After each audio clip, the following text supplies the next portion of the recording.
Here you have it, guys. You mess with truck drivers, we'll find a way to mess you back. We're holding the line, my friend. I'm from Ottawa. I'm here every day. I love awesome. it. Appreciate your help, man. This is the best entertainment I've had in my entire life. We're playing all week, buddy. Thanks, guys. Take care, man. You have it here first. Yeah, I'm just gonna. So, guys, here we're down on the street, and I have found. I think he's guilty of mischief or aiding and abetting. Right? Ready? Is that a jerry can you have there, sir? No, sir. Uh-oh. This is my piss jug. Oh, it's a piss jug. Yeah, it's a piss jug. So they have all the restaurants closed and all the public washrooms. Yeah.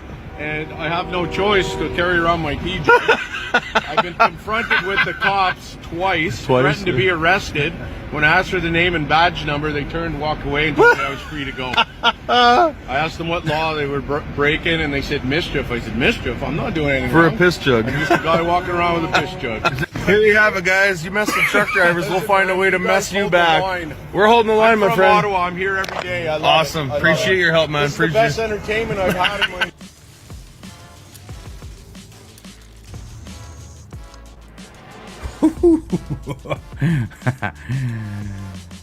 Oh, ladies and gents, welcome back. I hope you got your piss jugs tonight, and a wobbly pop, of course. Get yourself one of those. And chat, where are you? Get on in here. Come on in. Welcome, everybody. I keep hearing Jays. Oh, is that what's going on? Jays are playing. The Blue Jays are playing. Who are they playing? I don't really follow that sports ball stuff. Let me know. And it's 2-1 Jays, but one for who? I don't know.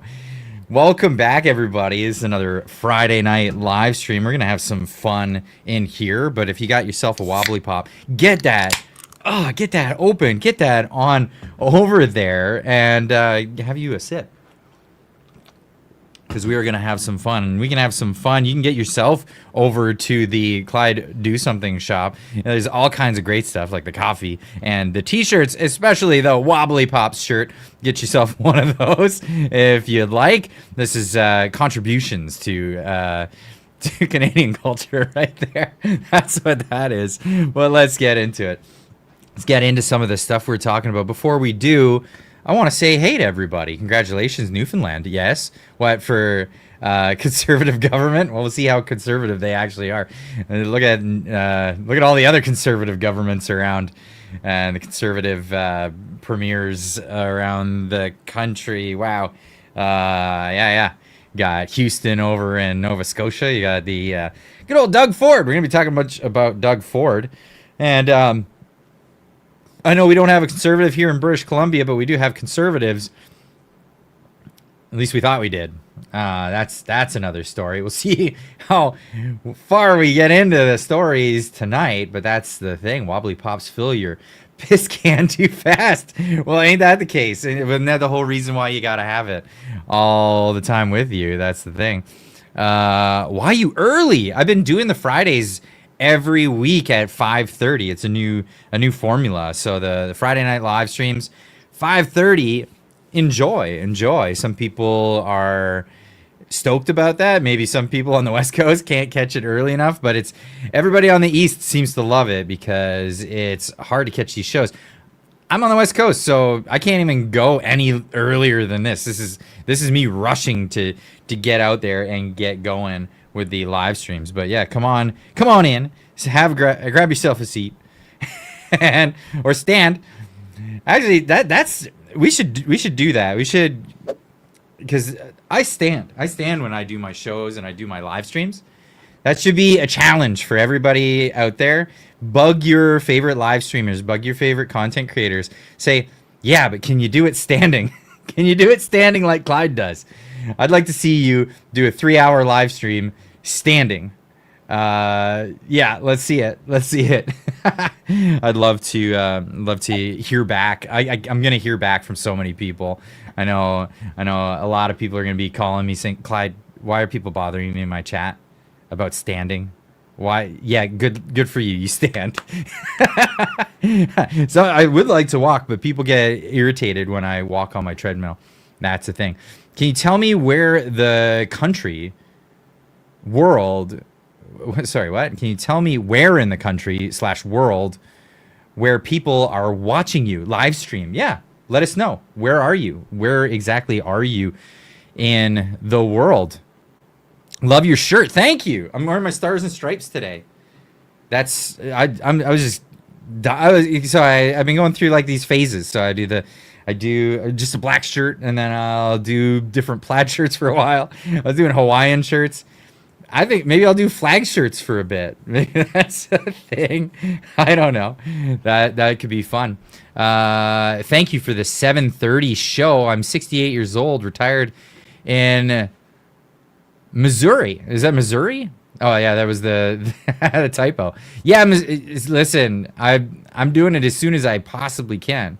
You know, I work a day job. It's actually hard to do all of this stuff. So I wake up super early in the morning. I'll do videos, and then I'll do my day job, and then I'll come home and I'll if there's another story. Sometimes like, yeah, I want to, but you know, but if there's a pressing story, I'll get out there and I'll get another video out, and then also doing live streams. It's crazy, and then raising a family all at the same time. It's tough. It's a real grind. Buying custom USA shirts. Carlos, thank you for the 2. Absolutely. I'd love to make you're making custom USA shirts. I'd love some custom ones. This isn't custom. This is from Amazon. the best Amazon USA shirts. I like, you know what's really hard to find is like the Hawaiian style ones. I bet you could get them in America, but on Amazon in Canada, it's really difficult. I don't know why. I don't know what the deal is with that, because all the ones that are there, they're like, you know, when a product on Amazon says it'll be like way out, then you know that you're getting something from like somewhere in China. It's not good. You think there'd be so many America flag shirts available in this hemisphere, but yeah, that in Canada, because they have the Amazon Canada store. Maybe I'll try through the Amazon America shop. Amazon.com, folks. You need a Texas flag shirt. We are our own country after all. Still here, still are in some respects. Yes, absolutely. I think should I keep that one when I move down to Texas, or should that one be replaced, or I don't know. I'm probably gonna have a different background altogether, but yeah, definitely gonna incorporate the Texas flag in there somewhere. Clyde, there are a lot of those shirts at thrift stores in Hawaii. Oh, okay. But that's Hawaiian shirts, not the America flag shirts, though, is it? Are you talking about? Is that what you're talking about? You need it. Oh, yeah, we got that. Clyde, there are a lot of these shirts. Amazon has their own analytics on sales. Oh, I'd have to look that up. I'm in Quebec for now until I get my U.S. citizenship. Good luck with that. Are you going through the Boys at the Bridge, or how are you going about it? Because yeah, that'd be interesting to find out. Your backdrop should have a gun rack in it. So I have a plan for that, actually. So this is something I've been thinking about for a lot of years, right? Because I knew at some point I'd probably end up it's in the cards, right? Just looking at how things are going. And I've been thinking about this for a very long time. In fact, the reason why I did a recent video talking about transferring your firearms into the United States and how, just how almost impossible it is. And that's not even from the Canadian side, to be honest. It's a ATF problem. It's the ATF that's stopping those guns from coming in. They've made it pretty much impossible. You basically have to sell all your guns and buy all new ones when you come over. So that's why I've been very sheepish on purchases over the past 10 years, is because I thought, well, I think there might be a point where those would end up in a bin somewhere. I have to just give them away to somebody because I can't bring them over the border. And that's a really sad thing. Got to get the Gadsden flag. It's a Texas tradition. I'm not gonna fill my room with flags. That's another thing. And how many YouTubers do you know that have the Gadsden flag? Like, so many. So I thought this was like a unique thing for the time being because I'm in a transition period. But we're gonna get like a whole different set in the background. Yeah, man, I would just really love to have an acoustic upright piano again. That is just something I've always wanted. I had for a limited time, and now I'll be in the market for that again. Once we buy into a place. I have a Canadian flag, the last one. Oh man. If you give them the to the RCMP, they'll be lost. That is it. That's absolutely it. And you know what? You know what's crazy? Is if you think about it, the way they're going about this in Canada with the gun grab is those firearms are, a lot of them are going to end up in the hands of criminals. Because you know what Canadians are going to do? They're not going to give them to the government, but if they're trying to comply with the law, a lot of people just backdoor deal them. And I'm not saying I'm doing that. I'm not saying anyone I know is doing that. But just do the math, right? Just do the math. There's going to be criminals that'll be happy to pay just under street value for those firearms, and the street value is quite considerably high. So just throwing that one out there, it's just going to put more guns in the hands of criminals. That's exactly what's going to happen. Gun grabs are wild. Yeah. Holy cow. The one in Australia was wild. And yeah, they're going to end up in the hands of the cartels. That's exactly what's going to happen. But they're not going to stop. They're going to keep on coming. Keep on coming. That's exactly what's going to go down. But what do you even say to that? What do you even say to that? I have a theory personally, and it has to do with the way the criminal element is going on in Canada. And I mean, why not just get into this? This video here explains it best. This is from Aaron Gunn's channel. Aaron Gunn, filmmaker, documentary filmmaker turned parliamentarian for the Conservative Party.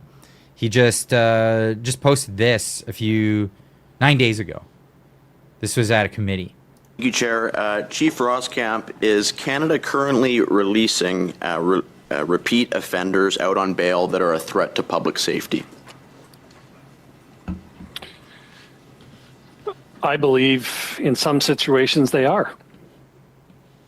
In Vancouver, just a couple years ago, there was a report that 40 individuals, prolific offenders, were responsible for over 6,300 incidents with police in just a small period of time.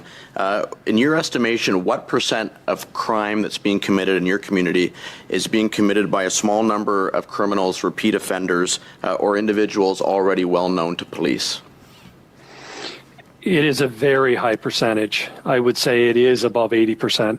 Chief, do you have members on your force, rank and file, that are frustrated that they are having to arrest or detain the same people over and over again? Sorry, I have to highlight this one.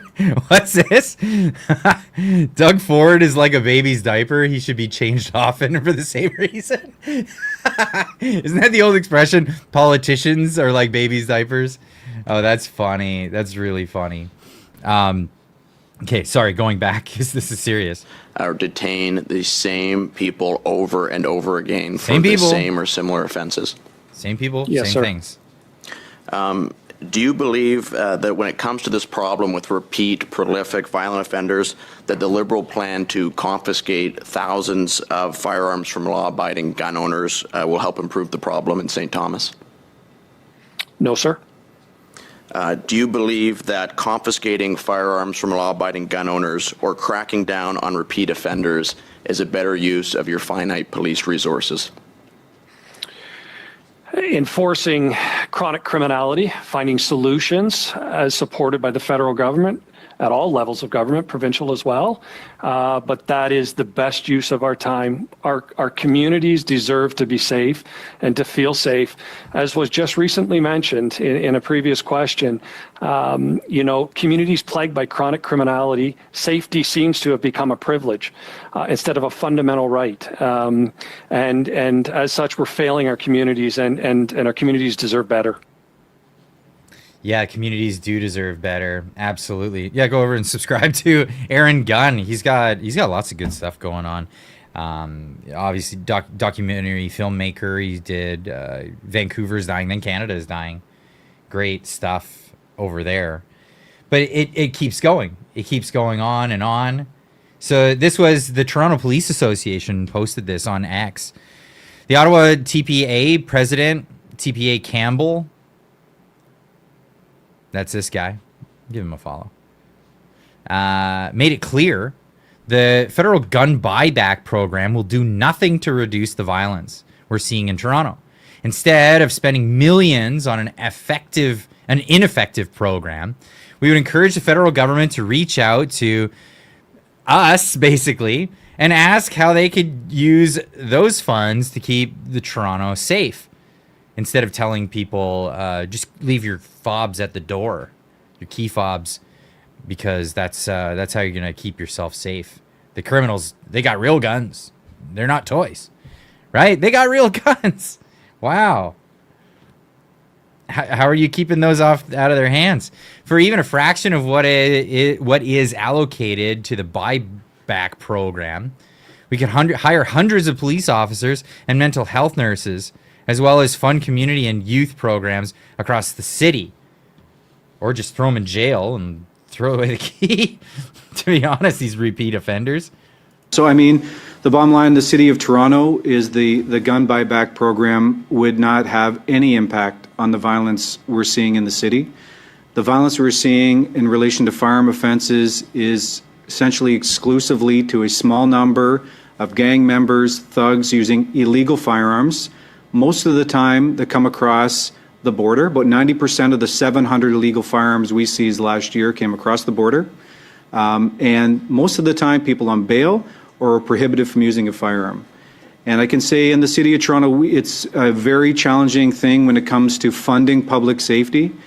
Right. So the people who are caught for these crimes are all prohibited from owning firearms, but they're the ones with the firearms. This is crazy. For some reason, liberals support crime and violence and are offended by law-abiding citizens. I'm going to get into that in just a moment here. Listen to the rest of this bit here. Firearm. And I can say in the City of Toronto, it's a very challenging thing when it comes to funding public safety. And I'm sure if you asked the Mayor of Toronto, Olivia Chow, or Chief Myron Demke of the Toronto Police Services how they could use even a fraction of the $750 million, we'd find a lot of better ways to spend that money to actually improve public safety in our great city. So, I mean, yes, they could find lots of money for that stuff. Instead, they're not. And this was the vote that happened, just last couple of weeks ago. This was Mark Carney's entire Liberal caucus just voted against the Conservatives' Jail Not Bail Act, which would have kept repeat violent criminals in jail and denied them bail. Absolutely shameful.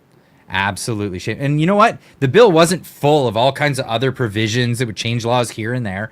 It was just straightforward. And this is where it's just crazy, because it's just partisanship. It's just partisanship. Or this is how it would look. Unless you think a little bit more cynically. If you think a little bit more cynically, it might come to you that, wait, the Liberals have been signaling that they'd like to have bail reform. But why aren't they doing it yet? Why don't they want to do it yet? Oh, they have an incentive to not do it yet. Why? Well, it's because if they do it after the gun grab, if they do it after the buyback gun grab, it's not a buyback. Most people won't get any of this, any money for any of it. People would be chasing after a few dollars that are out there, and most people just be left holding the bag and no guns. Let's be honest. What will happen is if they're successful with the gun grab, immediately after they'll do bail reform. Immediately after they'll do bail reform, and it will lead to less crime. Why? Because those repeat offenders would be behind bars. And then, what do they get to say? They get to say, yay, our gun grab. Right after we did the gun grab, crime went down sharply. Am I out to lunch on this? Am I out to lunch? Tell me in the comments, please. Tell me in the comments if you think that's a little too tinfoil hat for you, because it does sound on par with the way things typically are with the Liberal Party. Carlos, for another 2, says why the government does not allow Second Amendment. Well, we don't have a Second Amendment in Canada. In Canada, there's no Second Amendment. We don't have that beautiful thing called the United States Constitution. It doesn't. That's not something that protects Canadians. No, that's something that protects Americans. But this is something that Americans need to be paying attention to very, very closely, because every single gun control advocate on the in the continental 49 and in Hawaii are going to be preaching this from the hilltops. Look at Canada. Look how the gun crime went, or look how crime went way down because they gobbled up all the citizens' guns. They're going to play that game. They're definitely going to do that. No, they're not going to tell you, well, they did do bail reforms, and for, about a decade, they let criminals loose and do everything. They ran amok. Drugs were legal on the streets and everything. But then as soon as they grabbed all the guns, then they tightened up those laws. They're not going to tell you that part. They're just going to tell you they took all the guns and then the crime went down. And then they're going to try to convince Americans to vote for that crap. So be careful. Be on point. Be on point for that. Defight you for 5 says every member of parliament should have read John Lott's More Guns, Less Crime before making any votes regarding crime. I love John Lott. I haven't read that. More Guns, Less Crime? I got to get that book. Is that a whole book or is it just an essay? I need that. Let me Google that. More Guns, Less Crime. Oh, you can get it in PDF form too.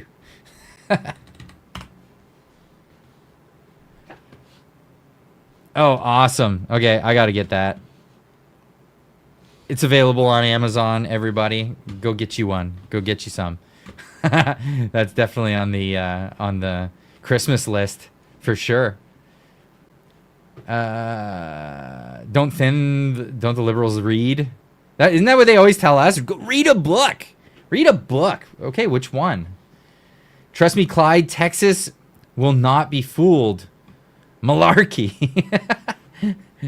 Oh, I had a bunch of people telling me that some bad stuff is going down in Texas. I know. Dems in the state capitol are trying to bring in temporary foreign workers. I did a whole video on it. Saying like, no, learn the lessons from Canada. Actually, where is that? Maybe I'll pull that up. Because, you just don't want that. You do not want that for anybody. Holy cow. Let me pull that up. Get into that. Maybe I'll just search Texas on the channel. Boop. There it is. Let's go over here. Oh, look at that dapper young man right there. Chair recognizes Mr. Lopez of Bear. Thank you, Speaker. Members, this is a temporary guest worker program. Let me tell you real quickly what it is not. It is not an intent to create a pathway to citizenship. It does. Texas, please listen to me. Do not do what Canada did. Do not do this.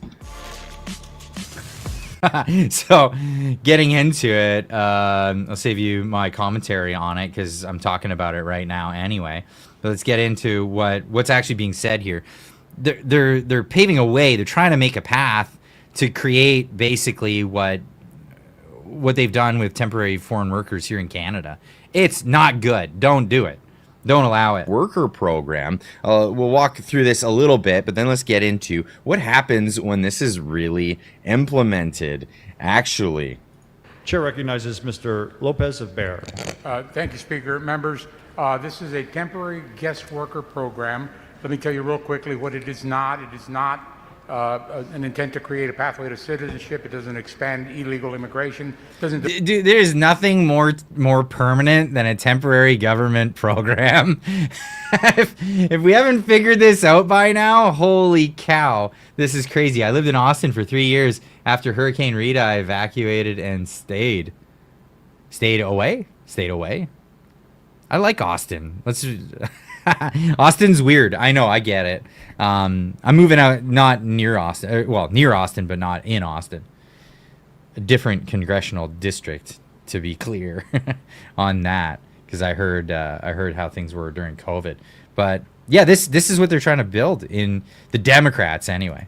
Do any of that stuff? What it does with federal approval is simply allows Texas to partner with established. Oh, Jam, I gotta correct you on this one. You would not believe how many conservatives in Canada are Trump deranged. Absolutely Trump deranged. And holy cow. Like, I know there's YouTubers out there that even like they try to toe both lines. I don't understand it. Like, you either you're with Trump or you're not. There's not a lot of like but no, seriously, there are a lot of Trump deranged people, even on this conservative side. It's crazy. We saw it during the election. A bunch of conservatives voted liberal. Yeah, that they did. That's crazy. Lawful temporary work to establish a temporary guest worker program existing non-immigrant visa rules. Mr. Olcott, for what purpose? What was this? I believe Trump. We got to do this. Check it out. I believe President Trump has already addressed this issue, saying all immigration will be legally vetted immigration. Has to be. Yeah, there's no.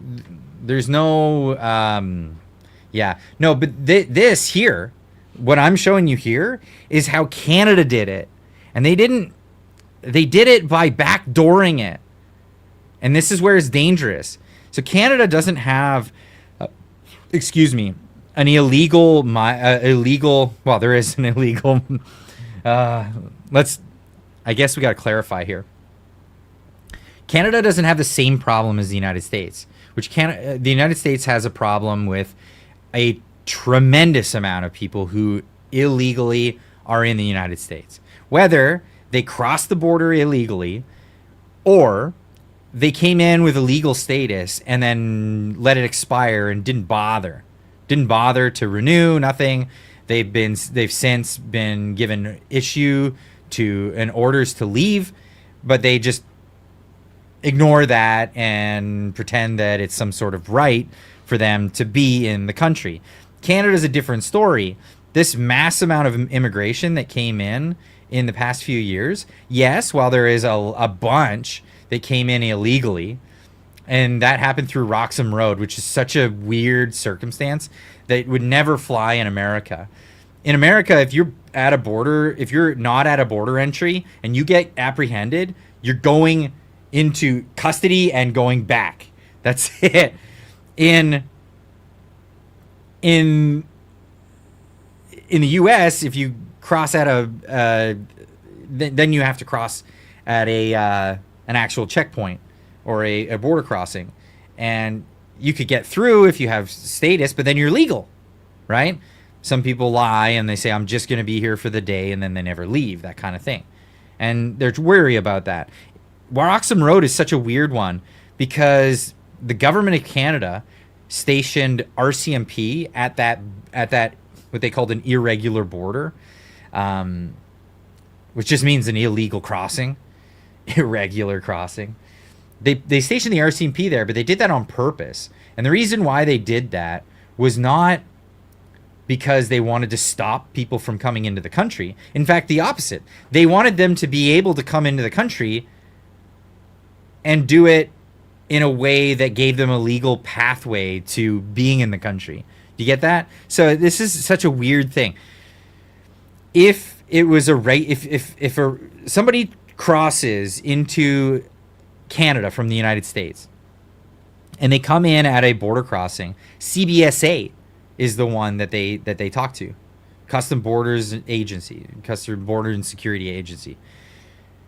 So they go to them, and then they have the ability to just simply turn them away. The RCMP don't have that. They can't just turn them away. What they do is they observe them crossing into the country illegally, and then they apprehend them. And then they bring them further into the country, book them, and release them into the country. It is the dumbest set of rules ever. But this is how illegal border entry takes place in Canada. It's not the same as the U.S. It's different. But then, on top of that, through temporary foreign workers and foreign temporary student visas, people have been flocking into the country in unprecedented numbers. It's absolutely insane. It's crazy. But this is why I say America has an illegal immigration problem, an illegal mass immigration problem. Canada has a worse problem. They have a legal mass immigration problem. A lot of these people came over legally, and the government were the ones that were allowing this to happen. That's why it's more complicated and it's more messed up. Over 250,000 people crossed over at Roxham Road in 1 year. That's insane. I had an uncle from Quebec that stopped at the border of Ontario, Quebec, looking for Canada Customs since he was from Quebec. Well, they should be. There should be one there. Absolutely. I think. Because Quebec should have separated long ago. Should have been gone. Long gone. Like I said. And I don't say that out of animus. I say that out of sincerity. Honestly, I think that Quebec would be better off outside of Canada. Well, I mean, in real terms. Quebec gets a lot of benefits from being in Canada, largely from Alberta. You're welcome. Alberta, thank you. But Quebec would be a lot more productive if they were on their own and had to deal with everything themselves and did all that stuff. I've heard Canada being referred to as British North America. Is it just me, or is British anything just not working anymore? Not working. British Columbia is definitely not working out. Nope. I'm in it. Wow. Deep in it. Deep in it. 100% support Quebec separation. They would be better off, and so would the rest of Canada. They never had any interest in integration. Absolutely. And nor should they ever have to. They shouldn't have to. They should have their culture, and they should have it, and they should protect it, and they should do whatever the hell they damn well please. They leave the rest of us out of it. I'm just happy to trade. I'm a separatist, damn right. Quebec can join the EU. And for all they care, I mean, for all I care, go for it. Enjoy it. Enjoy it. But no, I've felt this way for a very long time. Quebec should have separated, and if they can, I hope they do now. I hope they do now. Hasta luegos, or however you say that in French. I don't care to learn. I don't care to. No reason to. You have a childlike understanding of the world. Thanks, Connor Tucker. I'm sure yours is absolutely astute. Damn right. Just finished up all the work for my 15th of January CD release. Woo! Oh, good for you. That's awesome. Clyde vetted my jokes years ago. Should have let France have it. No, they should be their own entity. I absolutely believe that. I believe in their sovereignty. I believe in their choice, their right to make their own choices. But I also believe in my right to not have to subsidize that damn shit. I'm sorry. Oh man, wow, that starting it off early. But yeah, absolutely. See, that's the thing. I do believe in liberty, and the best part about liberty is the responsibility you get to then reap from all the decisions that you make in your life. If you decide to be terrible to your neighbors, then they get to say go F yourself. But if you're in a partnership with them and you don't have a choice, then and it's coercion that's being used, and you don't have your liberty to say, okay, well, you go be you and do that on your own, then they get to do what they do right now, and they hold the key power in Canada, and everybody has to pay them for being what? Just who they are. It's ridiculous. They did the same with Trudeau, our own country. Anyway, we should get on with this. So yeah, that was a story that I did before, and that was that. I'm gonna save this page because I really want to read that book now. More Guns, Less Crime. I think that sounds about right. Let's get into some of this stuff that I wanted to look at. I saw this early, or just recently, actually. Mark Nixon put this out. Big shout out to Mark Nixon. Amazing guy. He's all over the place. He's all on all the different social medias. Here on YouTube, on X. That's where I follow him the most. He's over on X. He says this: elbows up Carney turned into elbows down Carney. He says Trump gave Canada tariff relief. Lie. Didn't. He says we're diversifying to Europe. Insane. 76% of our trade is with the U.S. The UK is broke. France is on fire. Germany is in recession. We didn't elect a strategist. We elected a storyteller with bad math. I love this. So getting called out for not being the tough guy that he said he was. So if it's peace through strength, what do you think this will get us? Your language, though, has changed on President Trump since you came to office. Do you remember when you talked? Look at him laughing about it, like giggling, like I pulled a fast one on the Canadian public. They even got their old boomers from southern Ontario to give the finger to a bunch of young people that are just struggling at life. Holy cow, did I pull a fast one on them? Oh boy, isn't this funny? Talked about him as a bully that needed to be stood up to. In February, when you were campaigning, we're going to stand up to a bully, we're not going to back down. And yet now you're much more likely to stick your ass up in the air and say, do you like it this way or that way? Sorry. To talk in more conciliatory terms. I mean, obviously one is campaigning and one is governing, but perhaps people who wanted you to do the standing up to the bully might feel that you haven't done that as much as you suggested when you were campaigning. Well, before Carney gets into this, I do want to say, folks, tonight I do have a link for the Discord. So if you're a Discord user, if you don't know what Discord is an app, or you can use it on the web as well, where it's communities.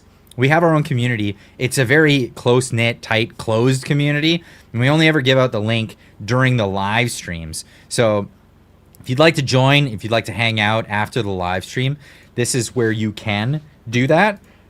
Excuse me. Ooh, the wobbly pops are giving me old burps already. The link is right there. Sila Stone also adding that one in. Thank you so much. So get on over there and join in the Discord server, because we're after this live stream, we'll all go over there. It's great to hear everybody else and have their opinions on all that stuff, and we can continue on and have a couple more wobbly pops. And it's Friday night, don't have to work tomorrow, so that's the way things go. All right, what did Mark Carney have to say here? Let's be clear the actual situation. We're one of there are two countries effectively Wait, the actual situation? So you weren't giving us the actual situation during the election? that put retaliatory tariffs on the United States. Two countries in the world. We put them on, we kept them on up to a point where they ceased to be effective. Yeah, so every other country didn't put retaliatory tariffs on the nation, on the US, and they all fared well. The other ones, Canada and China, have not done so hot. Not so hot.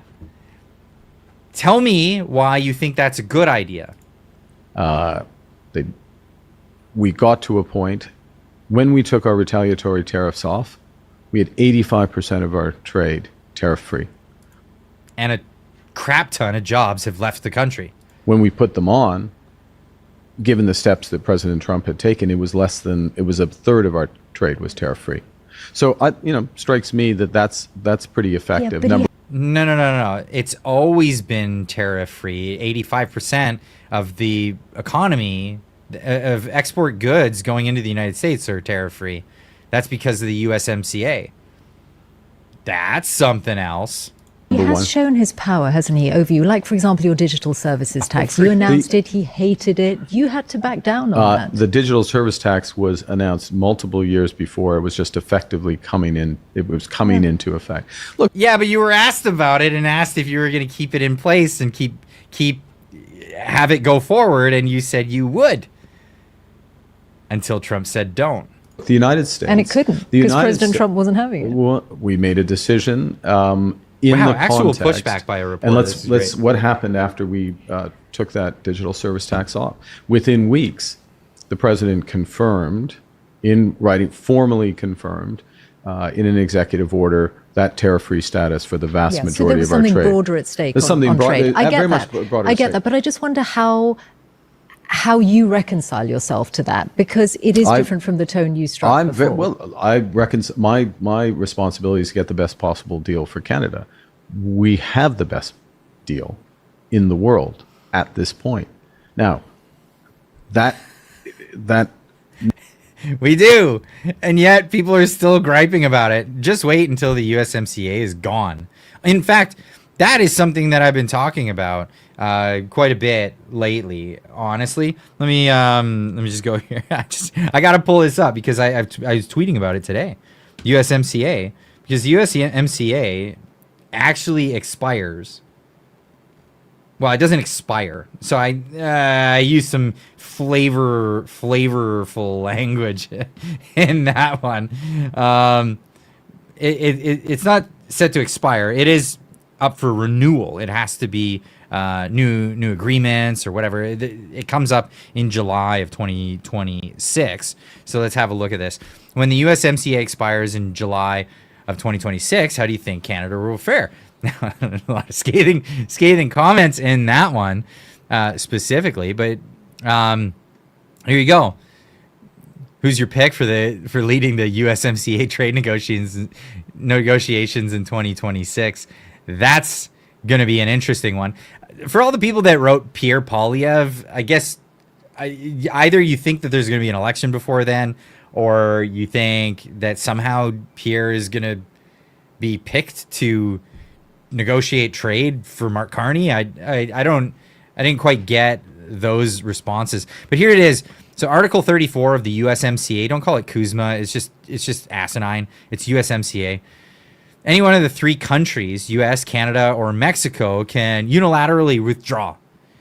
They must give 6 months written notice to the other two countries. After 6 months, the withdrawal is automatically goes into effect. So when would they likely call that? Probably January. In January is something you're probably going to see. I also tweeted out, Trump's economic pressure is doing the trick.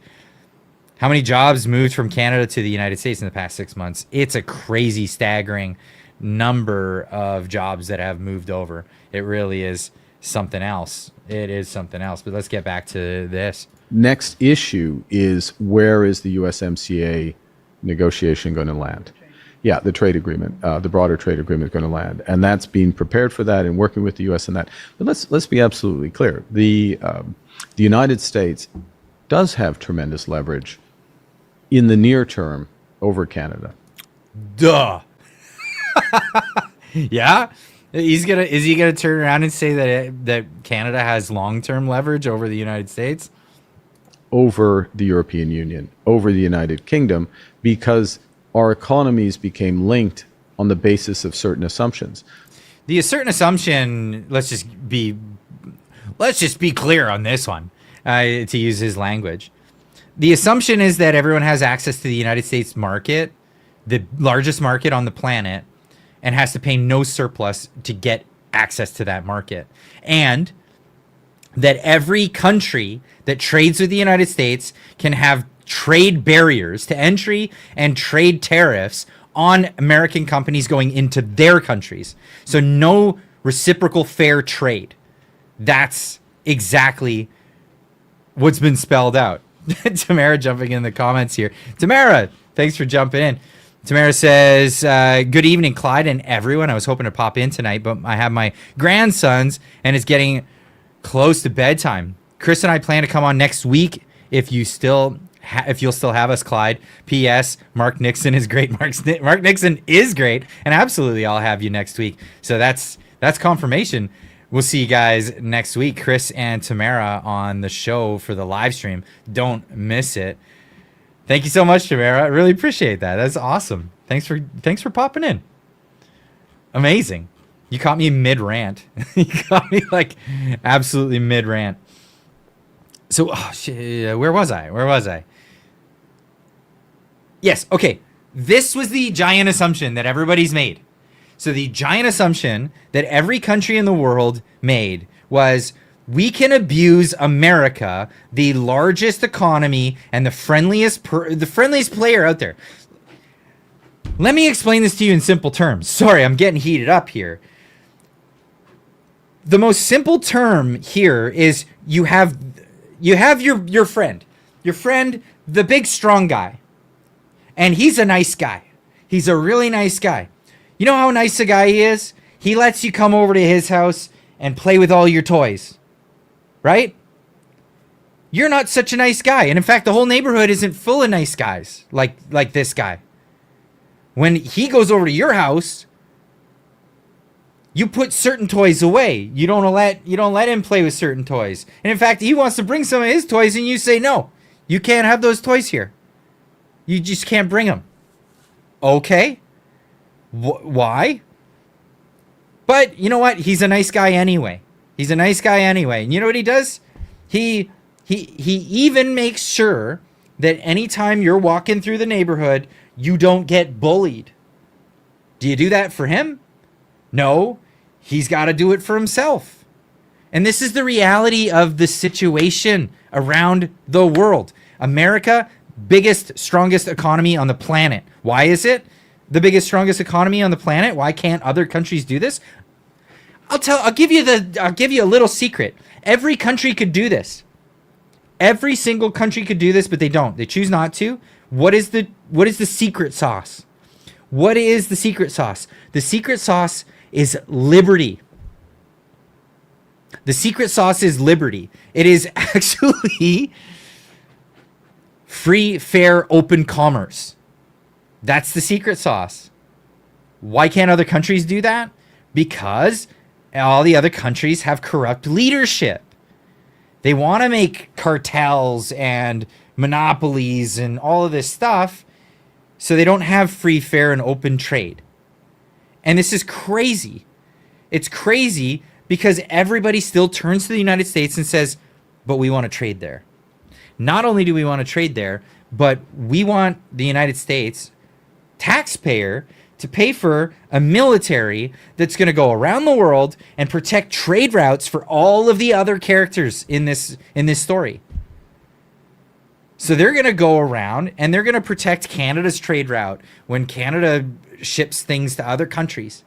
They're going to protect Japan's trade route. They're going to protect all of Europe's trade route through the Middle East. They do all of this everywhere. How many other countries are like, hey, our taxpayers are lining up to pay for security for every place on the planet? Nobody's doing that. So when you hear this story from politicians saying, you know, things are fundamentally changing. Things are fundamentally finally going back to a time where that tough guy or the nice guy who takes care of everybody is going, I'm happy to take care of you, and I'll still take care of you, and let's have a great relationship, but I'm going to send you a bill for my services now. That's what's going to happen. You're not going to just get to enter our nation and have all free reign in the marketplaces, but then not allow us to come into your nation and have our companies be able to operate. And it doesn't get any clearer than this to say who would benefit immediately from this. Well, not certain dairy farmers from Quebec, maybe not telecommunication companies, maybe not banks, but the consumer would benefit tremendously if Canada were to say, drop all of it and move forward into a new age, a new golden age with the United States. Who would lose out? Yeah, a bunch of monopolies that we don't like anyway. We hate it. We hate getting our cell phone bill, and it's the most expensive cell phone bill in the Western world. We hate going to the grocery store, and it's, you know what? I'm not even going to go with the grocery store one, because you know what? It's not grocery store's fault, even though there is only a few players. It really is just food costs a lot. Thank you, fuel taxes. Thank you, all these other taxes that drive the cost of fuel up, or of food up.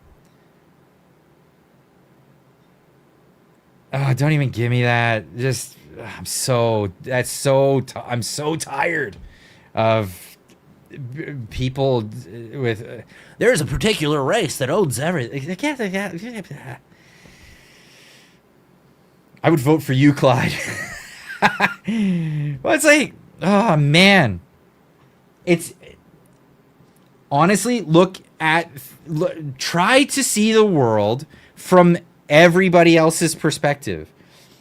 If you only see the world from your lens, you're not going to get the whole picture. So if you look at it from the Canadian perspective, you're like, it's always been so good. Why does it have to change?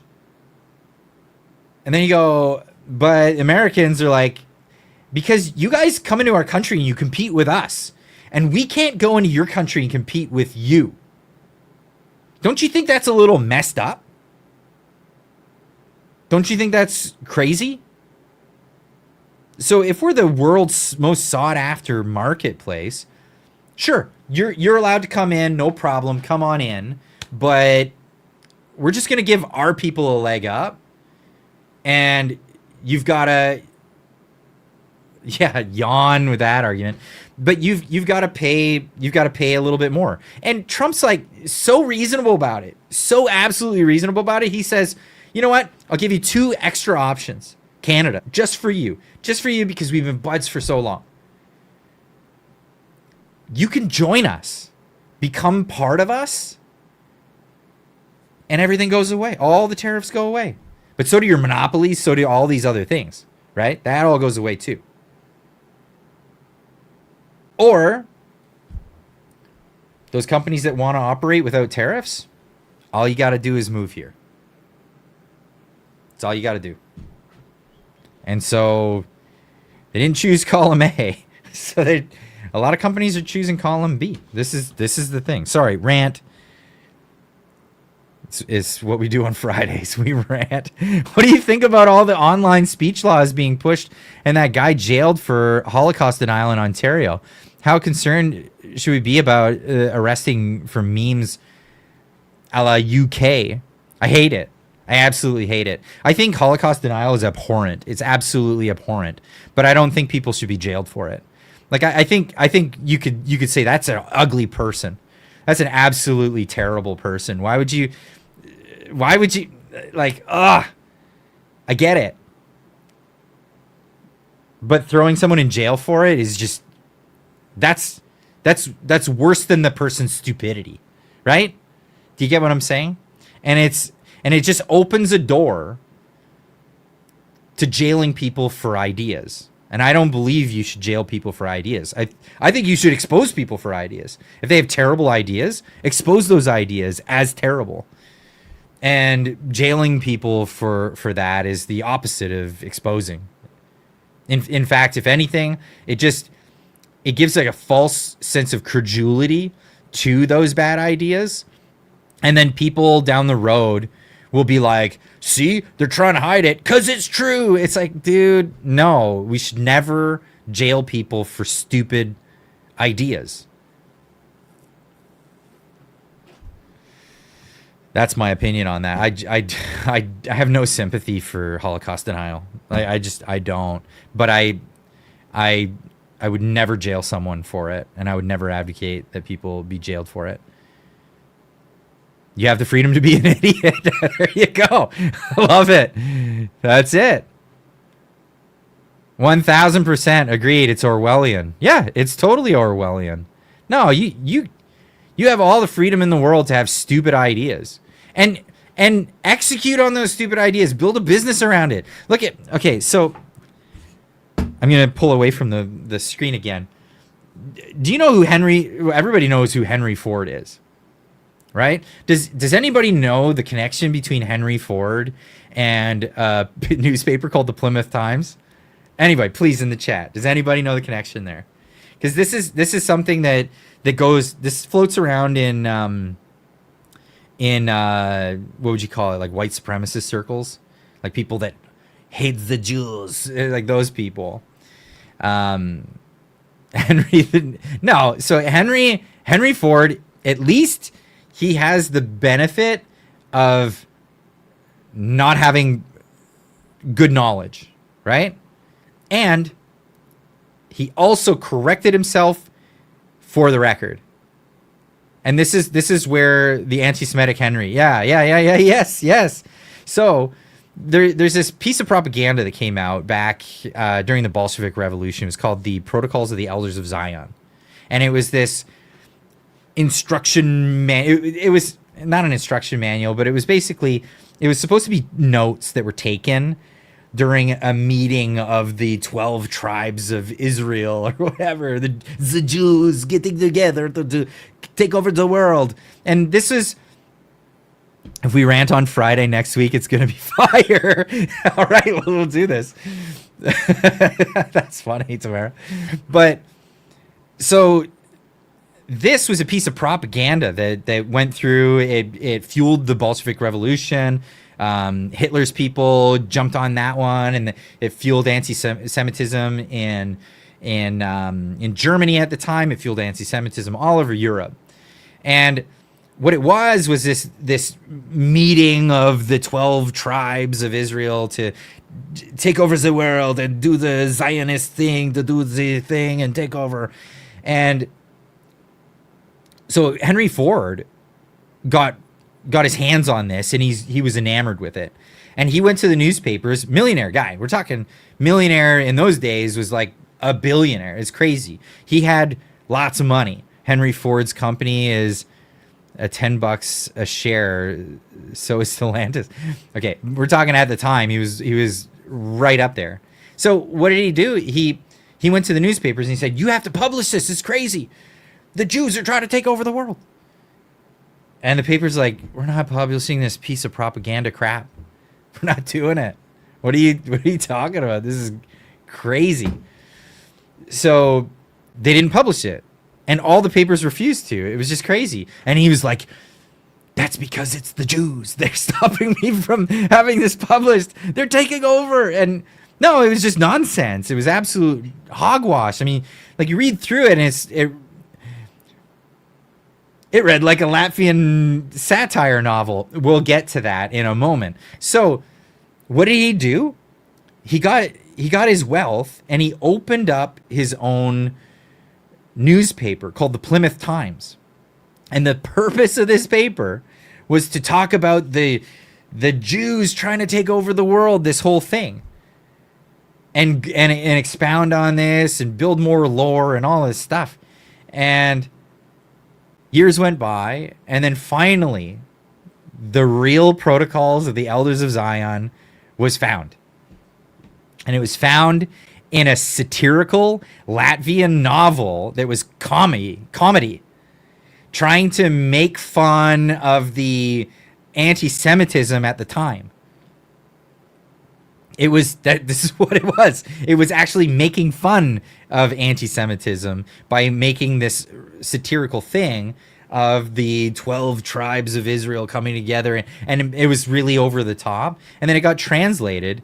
And then they literally lifted it from this novel and then used it for propaganda. And millions of people died because of it. Literally millions of people died because of it. And then Henry Ford tried propagating this. Now, when Henry Ford learned of its origin and it was proved to him of where it came from, what it was all about, he made a full page apology for everything that he did and all of the dissemination of false information that he had put out, because it was not true.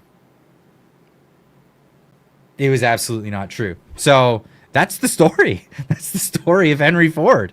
And, you know, that's where a guy can have a redemption arc. Okay, he got duped, craziness, went for it, invested his own money into it, and then was shown that it was retarded.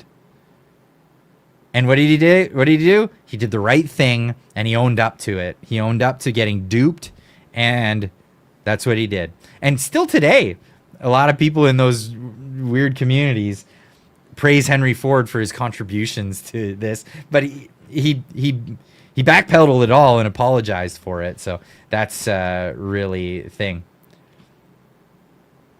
Come on, apology always come after.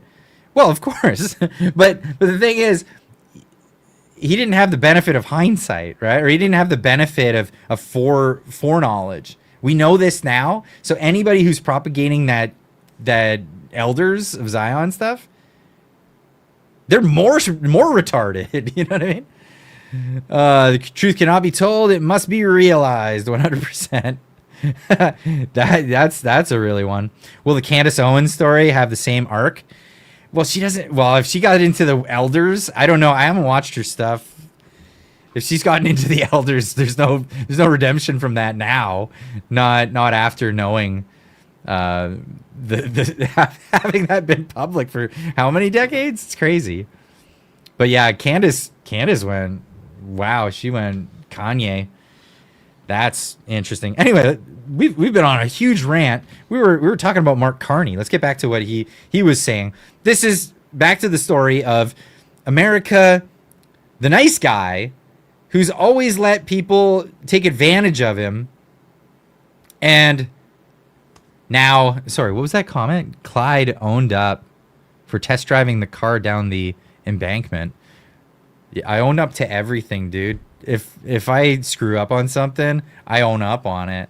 Yeah, I don't do that because I don't like having stuff over my head, that kind of thing. I just don't. You know, I pray for people that just like live lies, like holy cow, like a little fat guy that streams at the same time that I do. Yeah, just living life's a lies, man. I can't do it. Anyway, let's get back to this. So America, the nice guy that always let people in. Now we're under a different assumption. We're under a totally different assumption. Those assumptions have now changed. And so part of this is stabilizing that relationship. It's the U.S. right to have different priorities. We respect that they've made that choice. We look to stabilize the trading relationship. Okay, what are the new terms under the new objectives of the United States that are in the best interest of Canada? The new terms are simple. Join us. Join us. But this guy would lose power. His monopolies would lose power. He doesn't want that. The other one is world average, paying taxes, or sorry, tariffs to enter the U.S. market. And this isn't, let's just be clear. This isn't Americans paying the tariff. This is just putting the companies that are from another country at a slight disadvantage, because then their products will be more expensive. This doesn't negate any of the competition that's happening in America, because all those companies are welcome to move to America. So when we get into the arguments of trade, protectionism, this all flies out the window because we're going to get into this, because Doug Ford made some serious accusations of trade protectionism, and he's such a hypocrite, and it's a beautiful example of hypocritical behavior. But this is the thing. What do we got here? We got I don't even know how to pronounce that. Riffraff. Thank you for being a member. My Friday night routine is China Show, YouTube channel, live show, Clyde Do Something. Everybody should do the same. China Show does Fridays? They do a Friday live right before me? That's awesome. You know what I got to do? Riffraff. If you're a regular over there, okay, it's Riffraff. Okay, perfect. If you're over there, because I like them, Lawai 86 and Serpensa, I like those guys. I've never been in contact with them. They probably don't know who I am. But if you're a fan and you're a fan here, tell them about me and say, hey, you guys got to get in contact with Clyde. He does a show right after you guys. You should piggyback, do some collaboration stuff. I would absolutely love to work with them because, yeah, Winston, Serpensa. Yeah, awesome guys. I would absolutely love to do that. There's a lot of in common stuff because, like, I know Japan, China, whatever. I got the Japan connection. They got the China connection. But, yeah, I absolutely love their show. I never catch it live. I always watch their clips later. So, yeah, just mention me to them because I'm super keen to do a collab with them. I absolutely love what they do. So keep that in mind. Anyway, let's get back to this. This is the new assumption of what's going to happen. And then the big thing that we do, and a big part of, I think, why I was elected, was what else are we going to do? And one of the core points that we've made from the start is that we can give ourselves far more than the United States can take away. So we have agency. We can have one Canadian economy. We've taken major moves toward. Wait, what is he saying? Because what else are we going to do? And one of the core points that we've made from the start is that we can give ourselves far more than the United States can take away. We can give ourselves more than the United States can take away. First off, swallow this pill. Who's your biggest customer?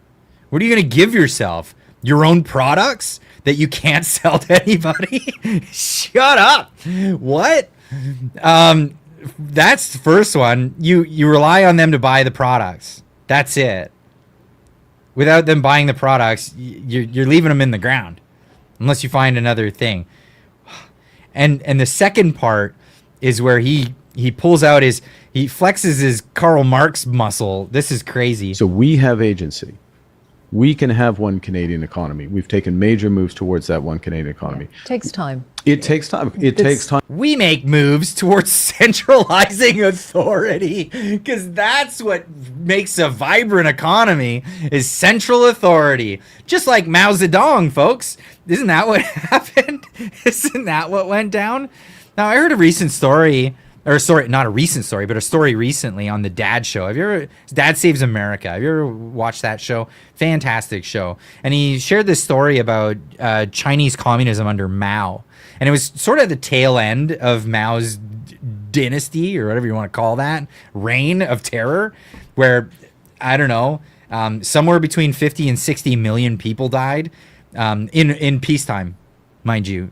Not during war. That was them dying at the result of their government. Yeah.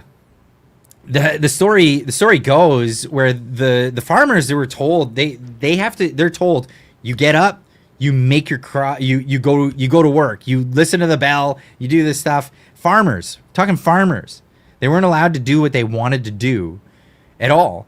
But they're way in the countryside, and the Chinese communist officials they're stretched so thin trying to police everybody. So this group of farmers who were starving and almost everything taken from them, they formed this pact where they said, listen, we're going to do this thing amongst each other. How about we do this? We can sign this in secrecy. We'll sign a pact where all our different families will divvy up the land, and we each have a chunk of the land. And here's how we're going to do it. We'll make sure that we have like a quota that we can pay the government as payola so that they don't know what's up. But then we get to keep a chunk of our crops. And we each get to keep our own chunk of our crops and not to this collective.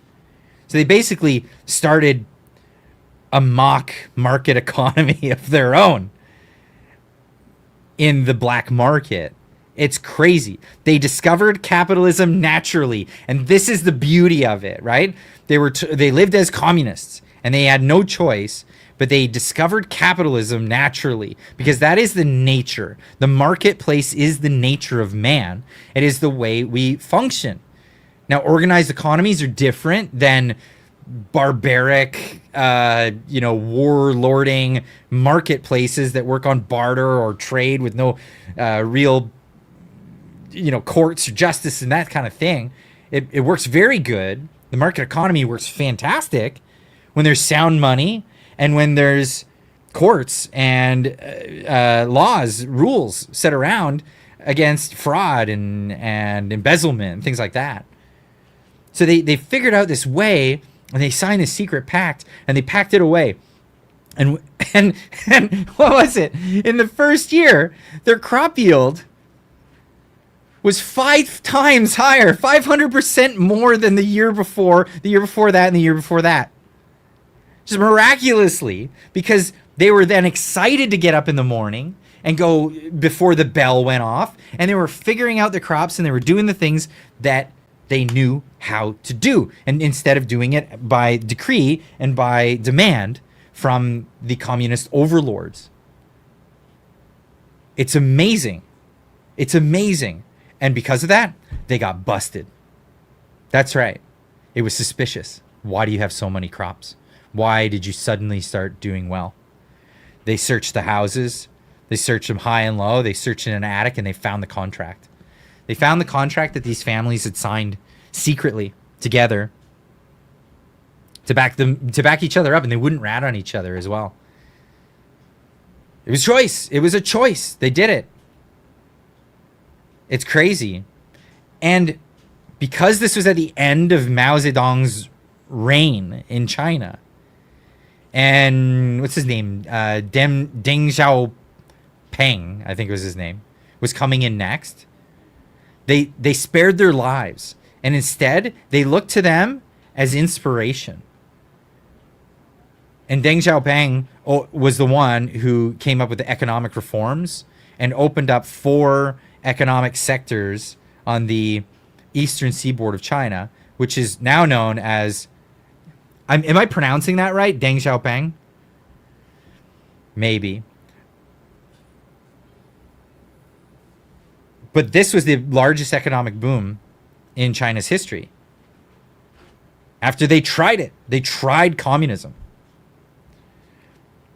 And despite still being controlled by central authority, it wasn't the central authority that ever helped them out.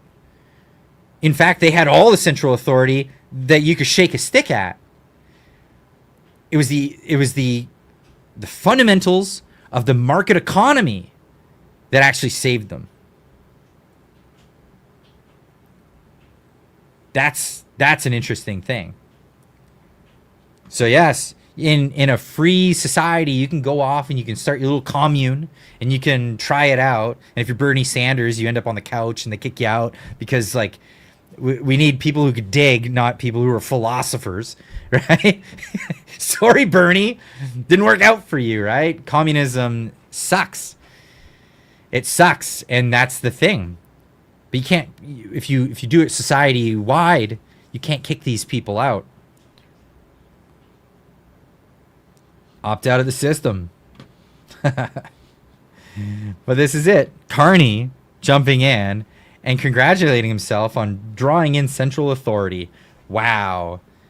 You're such a smart guy, smarty. But it's worth it because we never want to be in this position again. We never want to be in this position again. And so that's building at home and it's diversifying abroad. We're having this interview in London. Part of the reason I'm in London is our deepening our trade relationship with the UK and with Europe. Exactly. Yeah, because 75% of your trade is with the United States, and that now has problems. And that will change. Okay. It now has problems. It now has problems, to say the least. There's another great clip here from Mark Nixon. Thank you so much, Mark. Man, got to have you back on the show. Mark's the man. Honestly, love the guy. He's just on the ball. He's on it all the time. And if you're not following him, get over there. I don't know what's stopping you. What's holding you back? You got to get over there. He's on YouTube, Mark Nixon. Mark with a C, by the way. Mark Nixon. And he's on X. He's on TikTok, if you use that. He's on Instagram. That guy is everywhere. Don't pass it up. He's going to pass. You pass by while you're death scrolling one day. Don't forget to hit that subscribe. Michelle Hussein asked the question every Canadian has been thinking. Why did you sign an executive order? Those things don't exist in Canada. Are you trying to copy Trump? This theater? Watch Carney squirm and spin like a kid caught cheating on a test. He can admit Trump's pen stroke, or you can imitate Trump's pen stroke, but not this result. This is so funny. I haven't seen this ahead of time, by the way. I'm reacting to it same time as you guys. Have you learned anything from President Trump? Have I learned? I've learned lots of things from President Trump. You always learn things from people. I've learned that the value, I don't fully subscribe to this, but I see the effectiveness. The value of the term they would use is flooding the zone, of doing multiple things at the same time and the effectiveness that can have. I think that he has a very effective way in his own almost unique manner of framing issues and of dominating the agenda. Speaking the truth, addressing people's actual concerns. This is the thing that drives me nuts about Canada, and is always going to drive me nuts in Canada. And I found that it's rubbing off on the Canadian populace. Tell me in the chat if it's the people or if it's the politicians that are rubbing off. But we have this thing called question period in Canada, where politicians are allowed, the official opposition is allowed to come in and ask questions of the government at hand, or the parliamentarians at hand. The government is something else entirely at this point because they work through fiat. But at least they get to come in and ask questions. And the reason why they call it question period is because there are not any answers in this whole thing. I like that. Dickie Holmes, evasion period. That's what it should be called. Because it's question period. It's not answer period. And there's no mechanism through the speaker or through anything to make sure that they actually answer the question that's being laid at their feet. It's passive aggressive. It's annoying. It drives me freaking nuts. And I just cannot watch it. I feel sorry for guys like Jasper Sunshine, Mr. Sunshine Baby, that watches that stuff relentlessly. I don't know how you do it, man. I don't know how you do it. You know, tip of the hat, brother, for making it happen and getting that stuff out to everybody. But it is a thing. I just don't have the patience for it. I don't have the wherewithal to sit there and watch it. But we see it in committees all the time now. These committees that keep popping up that are just infuriating, absolutely infuriating. One that comes to mind actually was one that I saw this morning when I was on my way to work. And I got to show you a clip from it because it is just, what, like, what the, really, it's going to be in my history. Just bear with me while I pull it up because it just, like, absolutely dumbfounding. Here it is. This is, I'll pop it up on the screen. this guy's garage. If you're not following him, make sure you get over there, give him a big follow, because he sits through this stuff and he picks it out and he makes it available for everybody. God bless you, man. You're doing the Lord's work. I couldn't do it. I couldn't do it, man. You're doing it, and good. Thank goodness you're around, man, because this is how you get these moments. Now, this is just infuriating. Now, there is a chief who is the brother-in-law to a Liberal MP on Cape Breton Island. Did you speak with that chief in respect of this buyback? Just a yes or no, please. Just a yes or a no. Mr. Speaker, as you know, the Mass Casualty Commission report... That's not what I asked, Minister. He asked, did you speak to a chief? Like, I gotta do this again. Like, he didn't ask the stupid... Oh, man, it's crazy. Now, there is a chief who is the brother-in-law to a Liberal MP on Cape Breton Island. Did you speak with that chief in respect of this buyback? Just a yes or no, please. Mr. Speaker, as you know, the Mass Casualty Commission report... That's not what I asked, Minister. I asked whether you spoke with a chief. Mr. We're talking about guns that kill people. So, of those 12,000, you... Tell me a gun that doesn't kill a person. Please.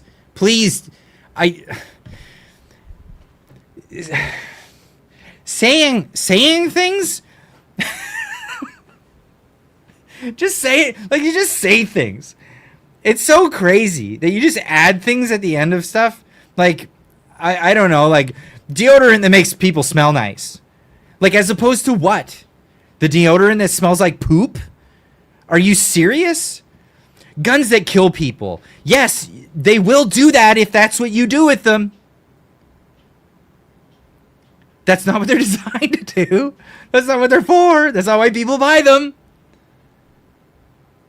It's crazy. Pens that write? I love this. Why do you have to qualify it? This one time at band camp. Oh, okay, that's funny. That's funny. Why?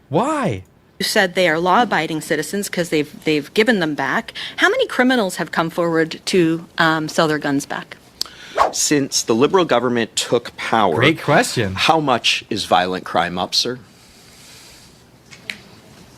Well, I can assure the member that crime overall is generally on the downward trend across Canada. Crime. Okay, violence is on the downward trend in the world. Yes, but since the Liberals have taken office, there is an upward upward trend in violent crime in Canada. If you go out long scale, yes, long scale, violence worldwide is down, on a downward trend. That is just the nature of things. So maybe we don't need these laws that the government's coming out with. If they get, why do we need to get rid of guns? Because it's crazy. This is, but he's not even answering the question. I'll help you. It's 55%. Again, just a number. What are homicides up? Well, I'll make it very straightforward question here. Do you know the leading cause of death for children in BC? This guy's garage. Anyway, this guy's garage. Shout out to him, man. He's doing a great job. He sits through these things and listens to these idiots doing the whack-a-mole thing. I can't stand it. I absolutely can't stomach it. So for other people to go through this. And you know what? I love giving people shout outs. This is just something I do on the channel. If somebody's doing great work, I just really, really want to show my appreciation for the work that they're doing. So everybody here, talking about Mark Nixon here, talking about this guy's garage, anybody else that comes up, big shout outs to everybody. I always try to make sure that everybody gets some sort of credit for making this even available to me, and so that I can share it with all of you guys. So big ups to everybody. Big ups to everybody. Back to this idiot. If I can put that away as well. I even wondered about the way that you when you cancelled the carbon tax, you signed it on camera with a flourish. It was like executive order style. Have you learned an element of performance, like you have to be seen to be doing the job in a certain way, because it didn't feel very Canadian to do that, the signing on camera with the flourish. Called him out. This is hilarious. I think that, I don't know it's interesting. I wouldn't have ascribed it to him per se. I just think that in a time when there is a lot of Thanks, pressure, James. people are under a lot of pressure, there's a lot of uncertainty, the value of being very clear. So I'll take the example. Wait, how is that being very clear by making a showy showboat thing of it, where you have a red envelope, the Liberal color envelope, and your Sharpie, and you sign it, and you have a gavel that does nothing? Like, what's the point of the gavel? You're not in a courtroom. You're not going, here, here, here, attention, everybody. No, it's you were putting on an act, a show. It was theater. It was crazy, and now you're trying to walk away from it. Example you used. That was the first day that I became prime minister. The first thing we did was to cancel that carbon tax. The next thing I did was to come to Europe, come to the UK, and to the Canadian Arctic, the three founding peoples of Canada, the French, the British, and the Indigenous Canadians, and to underscore. I want to throw this in here. What he wanted to do is to take the sales out of the Conservatives campaign. And he absolutely did that. And it was a move, a political move that the Liberals tend to do. I was listening to a podcast. I can't remember who it was because I would love to say who it was. But they were talking about when Jean Chrétien was in office, and they saw that the Conservatives were polling very well. And they looked at it like, what's the big issue of the day? And everybody said, a balanced budget. A balanced budget needs to be a thing. And he said, okay, let's balance the budget then. That was it. It was only because they were going to lose an election that they balanced the budget. And that's how they did it. That's how it was done. And then the Liberals got to stay in power for longer. And thus is politics in Canada. It really is just that. It's like, oh, the Conservatives are doing well. How do we take everything out of their sales? The Liberals can pull that off. Easy peasy. And they'll trick you, obviously, because they took away the consumer carbon tax. They kept the carbon tax on industrial everything, which does what? It drives the cost of everything up. It drives everything up. It's insane. So, yeah, farmers still have to deal with it. Transportation, all this other stuff. Wind out of the sails, more Liberal government. Our sovereignty, our history, but also to set up. Don't talk about sovereignty. Debt equals the antithesis of sovereignty. Slavery. When we're indebted, we are not sovereign. When we have no military to protect us, we are not sovereign. Don't even talk about sovereignty, Mark Carney. Trade agreements with the first two, and a major intention to invest in our Arctic in defense and security. And so both of those things. Carney reminds me of the Bush family, only more boring. That's hilarious. Had substance. We canceled the carbon tax. Those trips had substance because they were setting up trade agreements and security, but they also had, yes, symbolism, history, sovereignty, action. And when you're sorry, Michelle, but when you're in a crisis, particularly, in this case, a trade crisis, an economic crisis, a crisis of sovereignty, given some of the points that President Trump is saying about the 51st state. No. The crisis of sovereignty is because you've driven the country into tremendous debt. Absolute debt. Oh, baby. Another one of those. But yeah, absolute tremendous debt. Can't back out of it. What are you going to do? You're going to drive us further into it? This is going to become a currency crisis, and then the value of the currency is going to be gone. But then that's exactly what bankers want, because then they can introduce a new currency. This is perhaps in the works. Perhaps. I don't know. It's in his book. He talks about it. Talks about that, absolutely. Why would he be driving debt up even further? Like, worse, he's more than Trudeau. If you think Trudeau was bad, He doesn't even bother saying the things. Oh yeah, the budgets will balance themselves, and he doesn't even say the interest rates are at historic lows, Glenn. He just walks away from it and spends crazy money, and then doesn't even bring a budget. Insane. When you're in a crisis, you need to not just act decisively, but be seen to act decisively, and that's what we were doing. Appearances. It's all about appearances. That's what Mark Carney is projecting to the world. That's the thing. What is Donald Trump saying about a lot of this stuff? Well, Donald Trump is concerned with other things at the moment. He's not really concerned with Canada. Canada is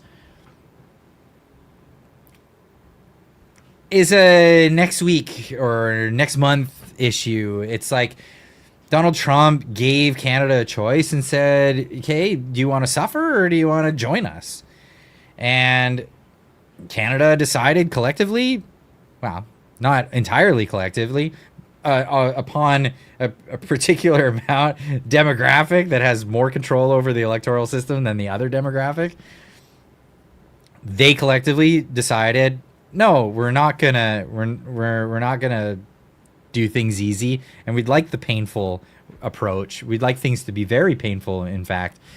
Now, things are going to get painful for another country to the south, another one of the Americas, in Venezuela. Venezuela is already hurting, let's just be honest, but the people in charge are not hurting so bad, but it looks like that might be the case. Now, I popped a video out earlier today, in case you guys didn't see this. This is what Trump had to say. If your kids are in the room, earmuffs, because he says he drops an F-bomb in this one. This is unbelievable. I can't believe it, but it's another moment where you're just like, gotta love this guy. Maduro offered everything in his country, all the natural resources. He even recorded a message to you in English recently, offering mediation. What should we do in order to stop that? He has offered everything. He's offered everything. You're right. You know why? Because he doesn't want to fuck around with the United States. Thank you, everybody. Thank you. I love it. He finishes off the conference with that. He doesn't want to F around with the America. Thanks, everybody. Have a good night. Tip your waitress. We'll see you later. Absolutely love it. Yeah, beast mode. It's absolutely right. And what's the story? What's the story around this? Well, you have to go and search around the internet to find out what's going on. I have been following the story, maybe not as closely as I should have been, because I had to do a bit of research today before I put this video together. But this comes from the New York Times. The Venezuelan officials were hoping to end their country's clash with the United States. They offered up the Trump administration a dominant stake in Venezuela's oil and mineral wealth in discussions that lasted for months, according to multiple people close to the talks. We got a super chat here from Nitro444 for $5. Says, rhetorical question: is there anything that forces Carney to bring forward a budget, or can he keep just ruling by fiat? He could totally just keep ruling by fiat. There is no mechanism. I don't think there's any mechanism that will force him to come forward and bring it. Unless, yeah, no, I don't think there's a mechanism. Unless the king, the representative of the king, comes in and says, do this or we'll dissolve parliament, I suppose. Yeah, the Governor General might have the ability to pull that card, but I don't see that happening at all. It is entirely possible for Canada to become part of the U.S. and still be Canadian. The UK is technically 4 separate nations, and they still compete as such. That's a great point. That's a fantastic point. Now, as an American myself, I don't want Southern Ontario, Quebec, the Maritime provinces voting in American elections. I just don't want that. It took a lot of work to get Trump into office.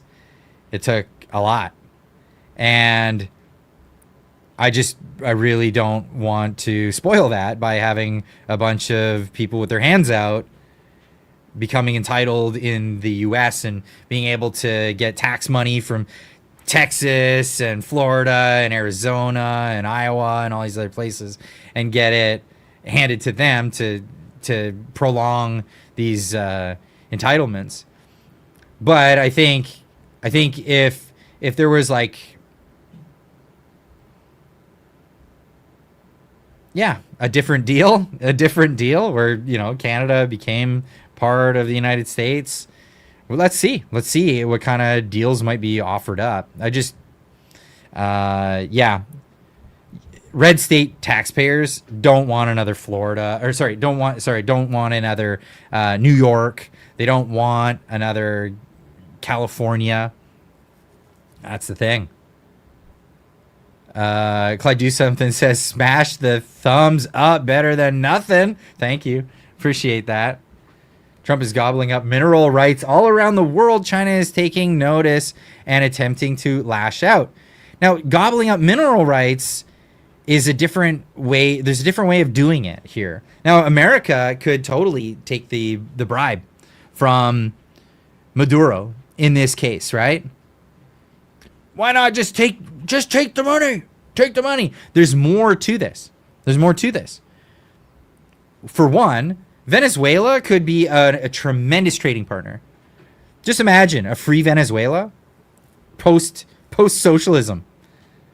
Post-socialism. They've learned the lesson. You tried it out. You freaking sucked, didn't it? Then it sucked. Boy, did it suck. You tried it out. And now you can go back home with a new president. A new president who was elected, Maria Corina Machado. You gotta say it that way, I guess. It just has this ring to it. Maria Corina Machado. Maria Corina Machado. It's got that, is it Maria Corina Machado?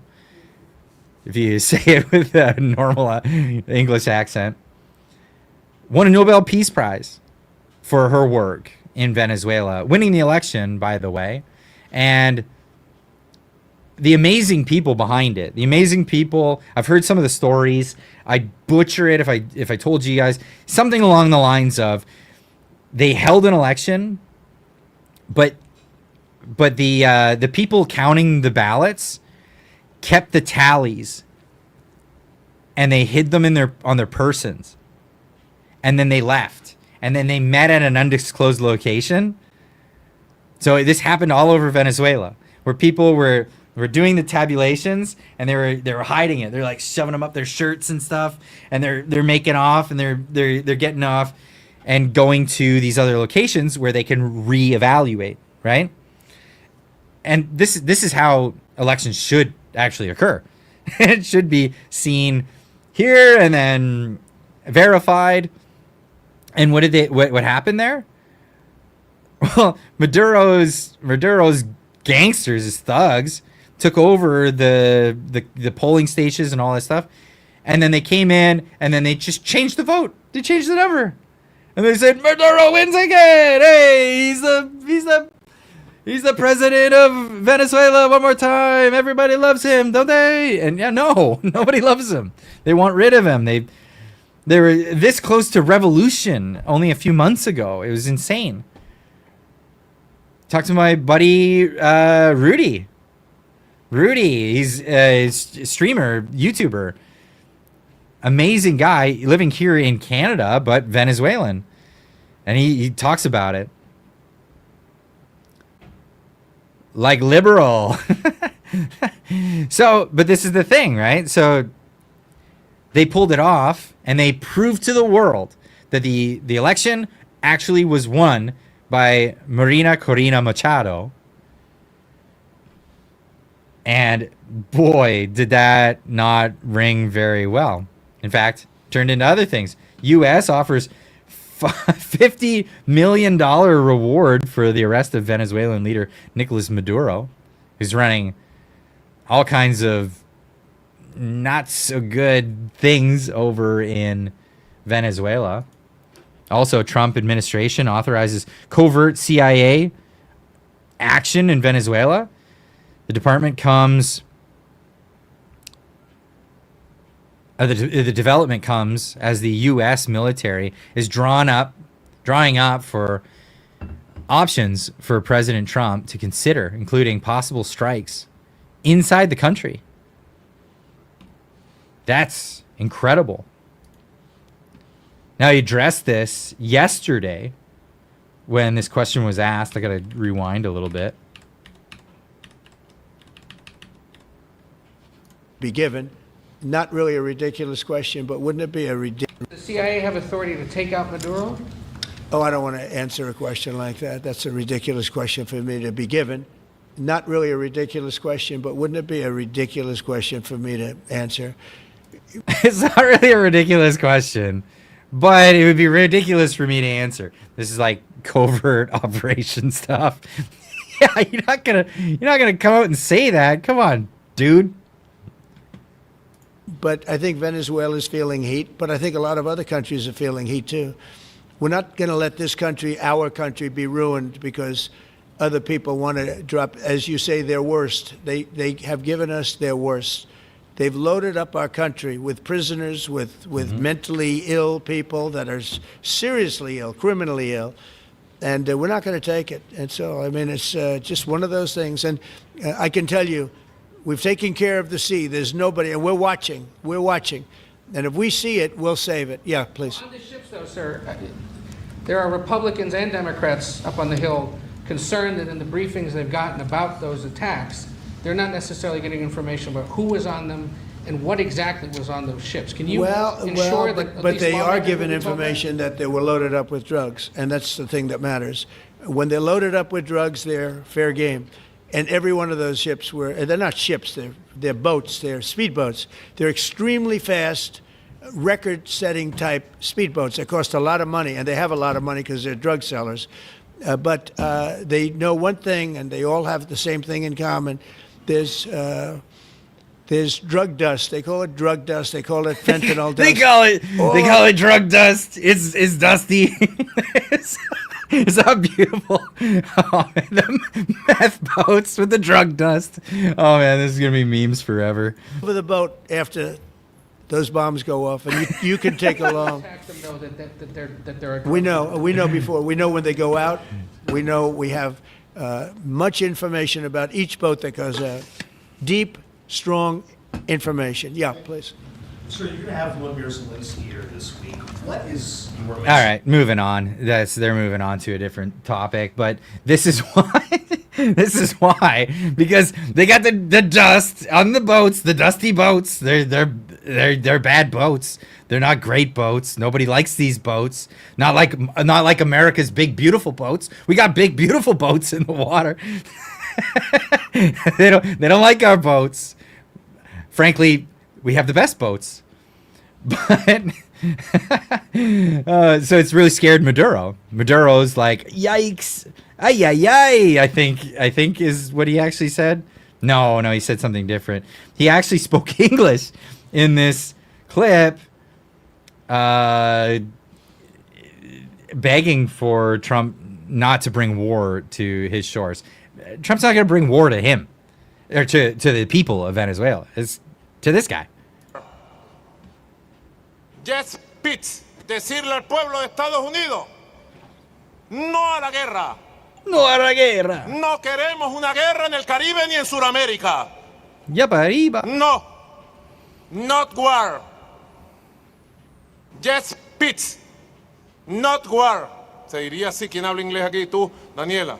¿Está bien así? No war, just peace and the people of the United States. Please. Please. Vamos que se dice, oigan. Listen to me. Not war, just peace. The people United States. De parte de the People Bolivarian Republic. Not. I got one thing to say to this guy. Afuera! You gotta go, man. You gotta go because Venezuela is saying, Viva la libertad, carajo! This is what they're really saying. They're saying, long live liberty. Damn it. You gotta go afuera. Just in the words of Javier Milei of Argentina. Na. Bye bye. That's what needs to go. Absolutely. This guy, I can see you've got a room full of your relatives that are happy that you're still in power. You need to check out, pal. You need to check out. Your government's got an expiry date and it's starting to stink. You're well past due. Time to go. But that's the reality, and that's why we get clips like Donald Trump saying this. Maduro offered. Now it all makes sense, right? In his country, all the natural resources. He even recorded a message to you in English recently, offering mediation. What should we do in order to stop that? He has offered everything. He's offered everything. You're right. You know why? Because he doesn't want to fuck around with the United States. Thank you, everybody. Thank you. Maduro, Boom. Oh, I love it. I love it. Oh man, I can't get enough of that. That is really funny. It is really funny that Trump would just come out and say that at the very end of the meeting. FAFO. It really is a case of FAFO. And that's what Trump has brought us. So yeah, I had to do a bunch of research for that one really quick, right at the end of the day. The end of my work day. Come back home and make that available for you guys. But Trump is no stranger to just telling people how it is. And this is really what I love about Donald Trump. And if you pay attention to the media, the news media, you'll miss a lot of these amazing moments. The most amazing moments that really, really paint a picture of who the guy is, what he's really about, and how he really wants to change things about the world that absolutely, sorry, I'm trying to find the other clip that I was looking for. Where'd it go? Where'd you go? My clip that I had. Okay, well, I'll find that other one. I have this one. He wants to change the world in different ways, and he's not afraid to just come out and say it right to people's faces. So he goes to the UN National Assembly, and he tells them, basically, your climate change stuff, it's a bunch of crap. We're not going to do it, and everybody who does do it, they should really change their ways. Here he is. Why am I on that screen? There we go. This is from Caroline Leavitt, by the way. President Trump is speaking the truth. The entire globalist concept of asking successful industrialized nations to inflict pain on themselves and radically disrupt their entire societies is completely and needs to be rejected completely and totally. And yeah, it's absolutely true. Here he is saying this. The entire globalist concept of asking successful industrialized nations to inflict pain on themselves and radically disrupt their entire societies must be rejected completely and totally, and it must be immediate. That's why in America I withdrew from the fake Paris Climate Accord, where, by the way, America was paying so much more than every country. Others weren't paying. China didn't have to pay until 2030. Russia was given an old standard that was easy to meet, 1990 standard. But for the United States, we're supposed to pay like $1 trillion. And I said, this is another scam. The fact is, the United States has been taken advantage of by the world for many, many years, but not any longer, as you probably noticed. I unleashed massive energy production and signed historic executive orders to hunt for oil, but we don't have to do much hunting because we have the most oil of any nation anywhere, oil and gas in the world. And if you add coal, we have the most of any nation in the world. Clean, I call it clean, beautiful coal. You can do things today with coal that you couldn't have done 10 years ago, 15 years. So I have a little standing order in the White House. Never use the word coal, only use the words clean, beautiful coal. It's got to be clean, beautiful coal. This is the only thing we do in the Oval Office. We don't talk about that dirty coal. No, when Santa Claus meets those little naughty boys and naughty girls, he doesn't give them lumps of coal. He gives them clean, beautiful coal, and they're happy about it. The kids are like, I don't need a pony, Santa. I didn't need a new doll. I'm happy with my clean, beautiful coal. No, it's so funny. Sounds much better, doesn't it? But we stand ready to provide any country with abundant, affordable energy supplies if you need them, when most of you do. We're proudly exporting energy all over the world. We're now the largest exporter. Now the largest exporter of clean, beautiful coal. And it's great. And this is the reality. Like, while you know, the world is moving on from this climate alarmism crap. Yeah, there are like people in you know, civilized society, you know, advanced societies where you have a middle class and you have all that stuff. People are like, no thanks, don't want that stink around here. Can you clean things up? And that's exactly what they've done. They have much more efficient ways of burning coal for thermal energy, all kinds of other stuff, however you want to do it. That they don't employ this in China and India and all these other places. They're having old technology stuff.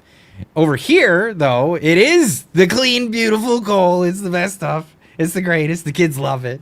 It's it's a thing. But that's where we're at. Oh man. Sorry, I'm getting carried away. I'm absolutely getting carried away.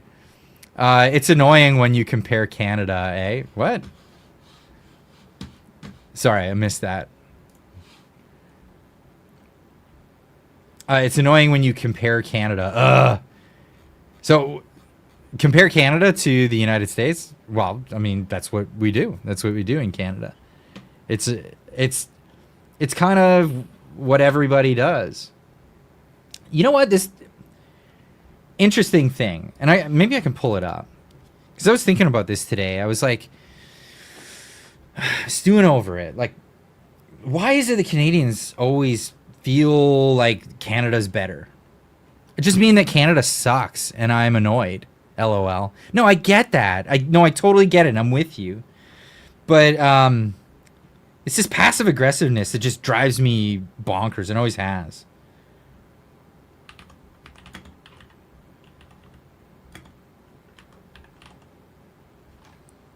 I think I can find it. It'll take me a second. I think it was Colin Mockery.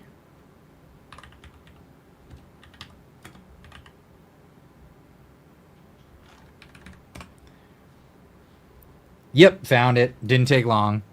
This is the passive aggressiveness that Canada has been for a long time, and now with hindsight, like I saw this when I was a kid, and I didn't really get all the stuff, right? But now with all the hindsight, and then with modern everything, this has just become embarrassing. This really has. I think this is from this hour. It has 22 minutes, so I'm probably gonna get a copyright infringement, whatever. We can watch it live, and then it'll be my problem later. But this really, if anything annoyed you, this will. Hello, I'm Anthony St. George here in Washington. On behalf of Canadians everywhere, I'd like to offer an apology to the United States of America. We haven't been getting along very well recently, and for that, I am truly sorry. Wait a second. This is from 16 years ago. This was when it was uploaded on YouTube. It was actually from a lot longer ago. It was from during its 2002, 2003 season. So, hold on. Have we always not been getting along so well with America? Why has that always become an ongoing issue? Okay, well, just throwing that one out there for everyone to stew on. I'm sorry we called George Bush a moron. He is a moron, but it wasn't nice of us to point it out. If it's any consolation, the fact that he's a moron shouldn't reflect poorly on the people of America. After all, it's not like you actually elected him. I'm sorry about our softwood lumber. Just because we have more trees than you doesn't give us the right to sell you lumber that's cheaper and better than your own. It would be like if, well, say you have 10 times the television audience we do, and you flood our market with great shows cheaper than we could produce. I know you'd never do that. So therefore, we need trade protectionism. Oh, here we go. We're getting into that. We're getting into this territory. Bush was a moron and evil. Yeah, Bush was a neocon. I don't agree anything with the neocons. I'm not up that one. But all the things that Bush said in his he was elected, duly elected. Have you seen the campaigns with George Bush when he talks about no more nation building, no more in foreign entanglements? Totally agree with everything he had to say. Yeah, that's the craziness of how elections are. Wow, you don't always get what you vote for. That's crazy. Oh, Mark Carney, another example of that. I'm sorry we beat you in Olympic hockey. In our defense, I guess our excuse would be that our team was much, much, much, much better than yours. As a way of apology, please accept all of our Canadian NHL teams, which one by one are going out of business and moving to your fine country. Because why? Oh, you're not going to address that. You just, oh, okay, got you. I'm sorry about our waffling on Iraq. I mean, when you're going up against a crazed dictator, you want to have your friends by your side. I realize it took more than 2 years before you guys pitched in against Hitler, but that was different. Everyone. So that's an ongoing theme in Canada. This like, we fought the Second World War, blah, and this becomes an ongoing theme. It's kind of like that guy who did you a favor once, and then he always like, hey, remember that time when I did that thing for you? Hey, can I get the thing? Hey, remember that time I did that thing for you? It's like, well, okay. How much retribution is enough? How much do we have to give back before you go, yeah, I think we're square now. I think we're square for that one thing. But to be honest, the Americans didn't want to enter a bloody war after they already lost so much during the First World War, because the Americans took a tremendous amount of casualties during that for a conflict that had nothing to do with them. So I can understand their apprehension from wanting to join the Second World War when the Canadians were gung-ho about joining because they didn't really have their national sovereignty. Let's be honest. You did it for the king. Nitro for 5 says, Canadians have an ingrained superiority complex. Absolutely. That's why elbows up was so easy and why a majority of Canadians have Trump derangement syndrome. That's correct. That's absolutely correct. And that's why you get moments like this. This was the ultimate piss off and what made me lose a lot of respect for this guy. As Winston Churchill said, though, you can always count on the Americans to do the right thing after exhausting all other possibilities.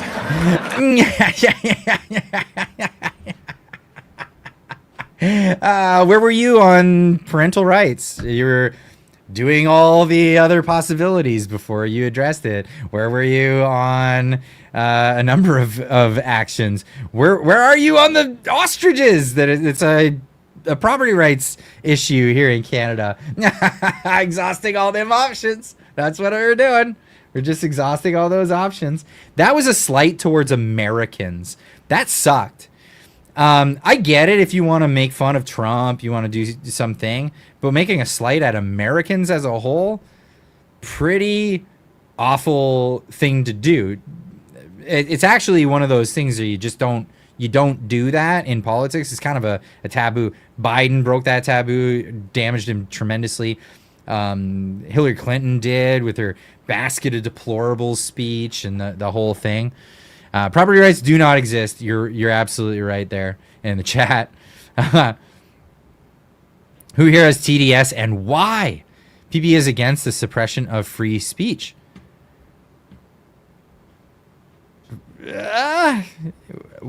Where? So, yeah, I mean, I'm just going to leave that one at that. Let's get back to this. I knew he had weapons. I'm sorry we burnt down your White House during the War of 1812. I see you rebuilt it. It's very nice. Yeah, like that's what we did this thing a long time ago before we were even a nation. Good for you. I'm sorry for Alan Thicke, Shania Twain, Celine Dion, Loverboy, that song from Sheriff that ends with a really high-pitched long note, your beer. I know we have nothing to do with your beer, but we feel your pain. That's another misnomer. I remember listening to this myth for a lot of years, and then when I tried American beer, I was like, wait, what's the deal? Why? Someone explain that one to me. In fact, jump in the Discord tonight and explain the American beer thing, because just don't get it. I just don't get it. Now, I can understand the light beer thing. A lot of people don't like light beer. I don't drink light beer myself. It's not my shtick. But property rights, it's my gun, and that... Wait, what? Is it my gun? Get that in your... It's my gun. Get that in your head. Yeah. Property rights. That's definitely a thing. But the American beer thing, used to cross river to get American beer cheap on the res beer. Oof. Yeah. I mean, Yuengling is like such a iconic American beer. Everybody talks about it. It's good. I'd move to Bend, Oregon, but I think they're Dem. Are they Dem? I don't know. Japanese's beer is better. I drink that quite often, to be honest. I mean, that's not what I'm drinking right now. I'm drinking this, YouTube. That's right. This is something different entirely. I've never liked American beer, but when I went to Germany in the army, the German beer was fantastic. Well, there you go. Best American beer I had is local in Utah. I've had a lot of great American beers. So I've never understood this.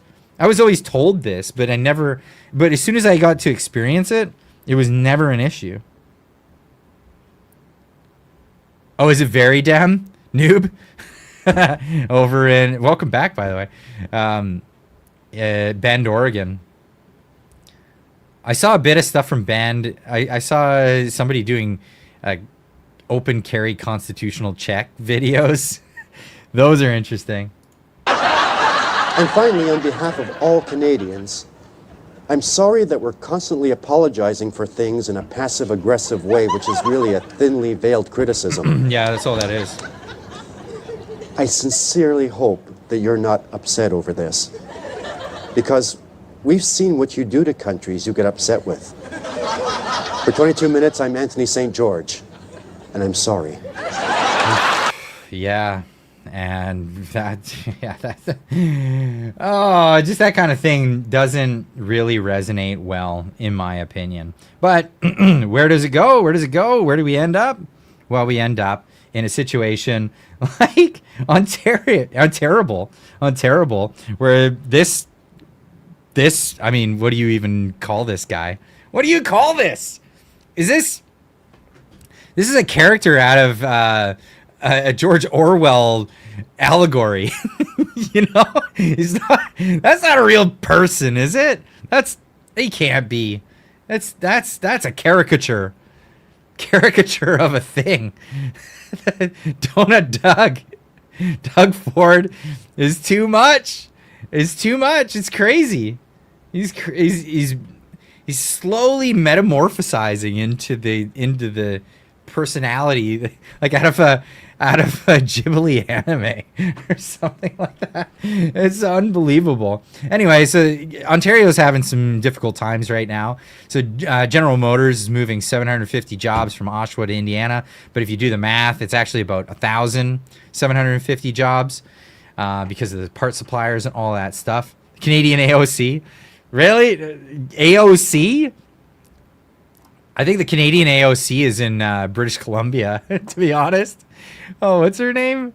Warpath or something like that. And she's a conservative, right? Yeah, she's a Canadian AOC. Also, Stellantis ceasing Jeep Compass production in Brampton, and they're set to relocate their operations in Illinois. Why? Well, because this is the reality of the situation. The New Deal for all other countries is, if you want to do business with America, you got to pay to play. You got to enter the market and pay a tax to get in. It's the tariff. That's the way it works. But you can avoid it by just moving that operation into America. That's absolutely a thing. Or your country can become part of America. And then you don't even have to move. Wouldn't that be convenient? That would be, or America, an American territory. I'd like to throw that one out there because Canada below the 49th parallel, not the best voting practices. Let me just say that. I don't know if we want those in the American elections. So territory, perhaps that might be something along those lines. But Doug Ford, of course, he's got a message for America. In fact, it's costing the Ontario taxpayers $75 million. You got that right. It's in the chat right there. $75 million to run this new ad that they've got going on. It's official. Doug Ford saying this. It's official. Ford Nation is his name. Ford Nation. He's his own nation. That guy, he's a modest feller. Oh, man. Yeah, it's official. Ontario's new advertising campaign in the U.S. has launched. Using every tool we have, we'll never stop making the case against American tariffs on Canada. The way to prosperity is by working together. Watch our new ad. Let's watch the new ad. Let's have a gander here. When someone says, let's impose tariffs on foreign imports, it looks like they're doing the patriotic thing by protecting American products and jobs. And sometimes for a short while it works, but only for a short time. But over the long run, such trade barriers hurt every American worker and consumer. High tariffs inevitably lead to retaliation by foreign countries and the triggering of fierce... Wait, retaliation by foreign countries like Canada? Actually, it's the other way around. The retaliation is happening from America. Canada has been putting trade tariffs on America for decades. This is the irony that people aren't seeing in this video, I guess. Trade wars. Then the worst happens. Markets shrink and collapse. Businesses and industries shut down. Big booty Latinos. You're checking out those big booty dudes? What? And millions of people lose their jobs. Throughout the world, there's a growing realization that the way to prosperity for all nations is rejecting protectionist legislation and promoting fair and free competition. America's jobs and growth are at stake. Ooh, pulling out that Ronald Reagan soft spot that Republicans tend to have in the United States. What do you have? Where were we? Holy cow, I gotta scroll back down. There was a good comment there that I think I missed. I wanted to catch. What's with the AI Ronald Reagan voiceover? It's not AI. So that's real, because they would have got nabbed for that one. Dauberton, thank you so much for becoming a member. Awesome with the F1 car and the avatar. Appreciate that. There was a question and I missed it. Where was that question? Oh, there it is. Then why do we have tariffs? Woo! That's trade protectionism. Now, what Trump's doing is not trade protectionism, and that's an important distinction to make. Now, what Doug Ford is doing is trade protectionism. Absolutely. I put it out there. I said, and it's reloading.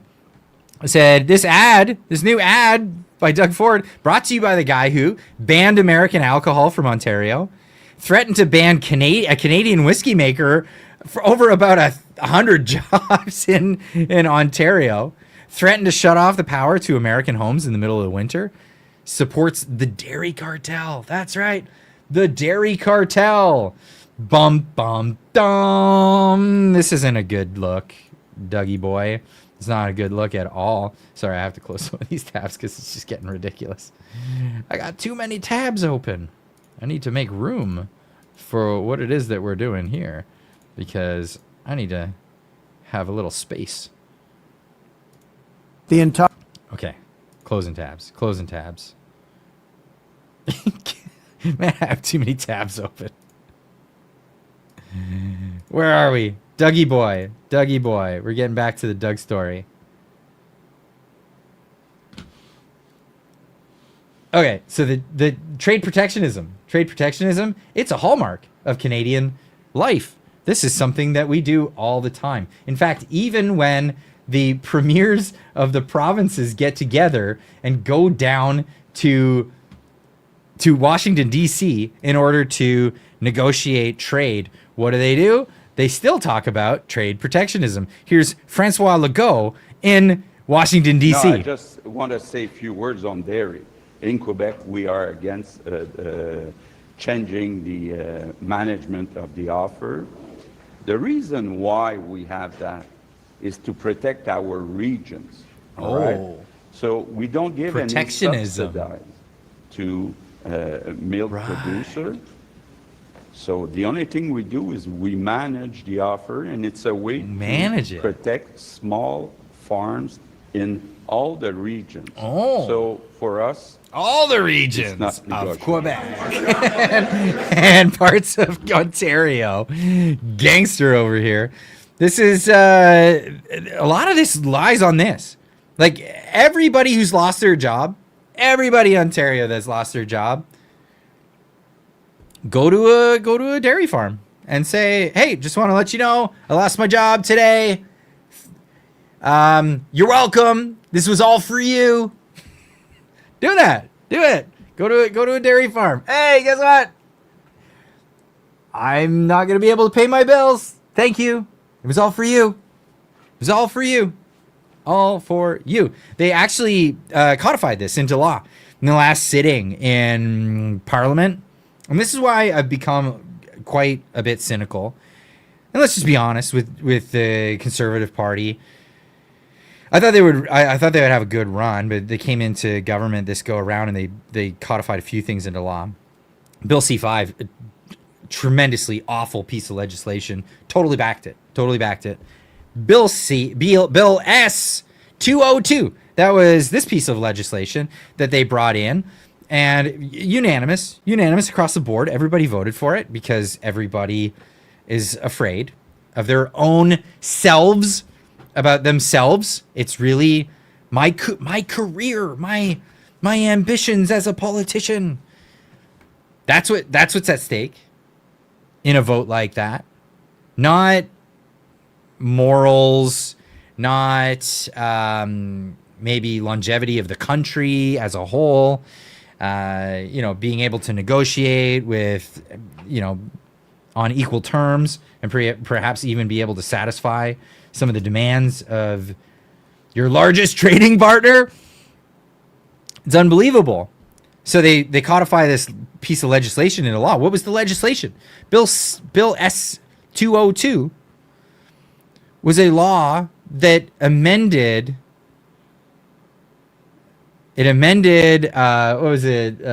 global affairs so that they're not allowed to even talk about the dairy lobby when it comes to negotiations with any country. They codified this into law just prior to any trade negotiations. And the trade negotiations kind of stopped and dwindled and we've gone off to the thing. But we're going to be going into trade negotiations again with the USMCA. Didn't Doug just beat up a shoplifter and throw him in jail? I haven't heard of that. No, I don't know anything about that.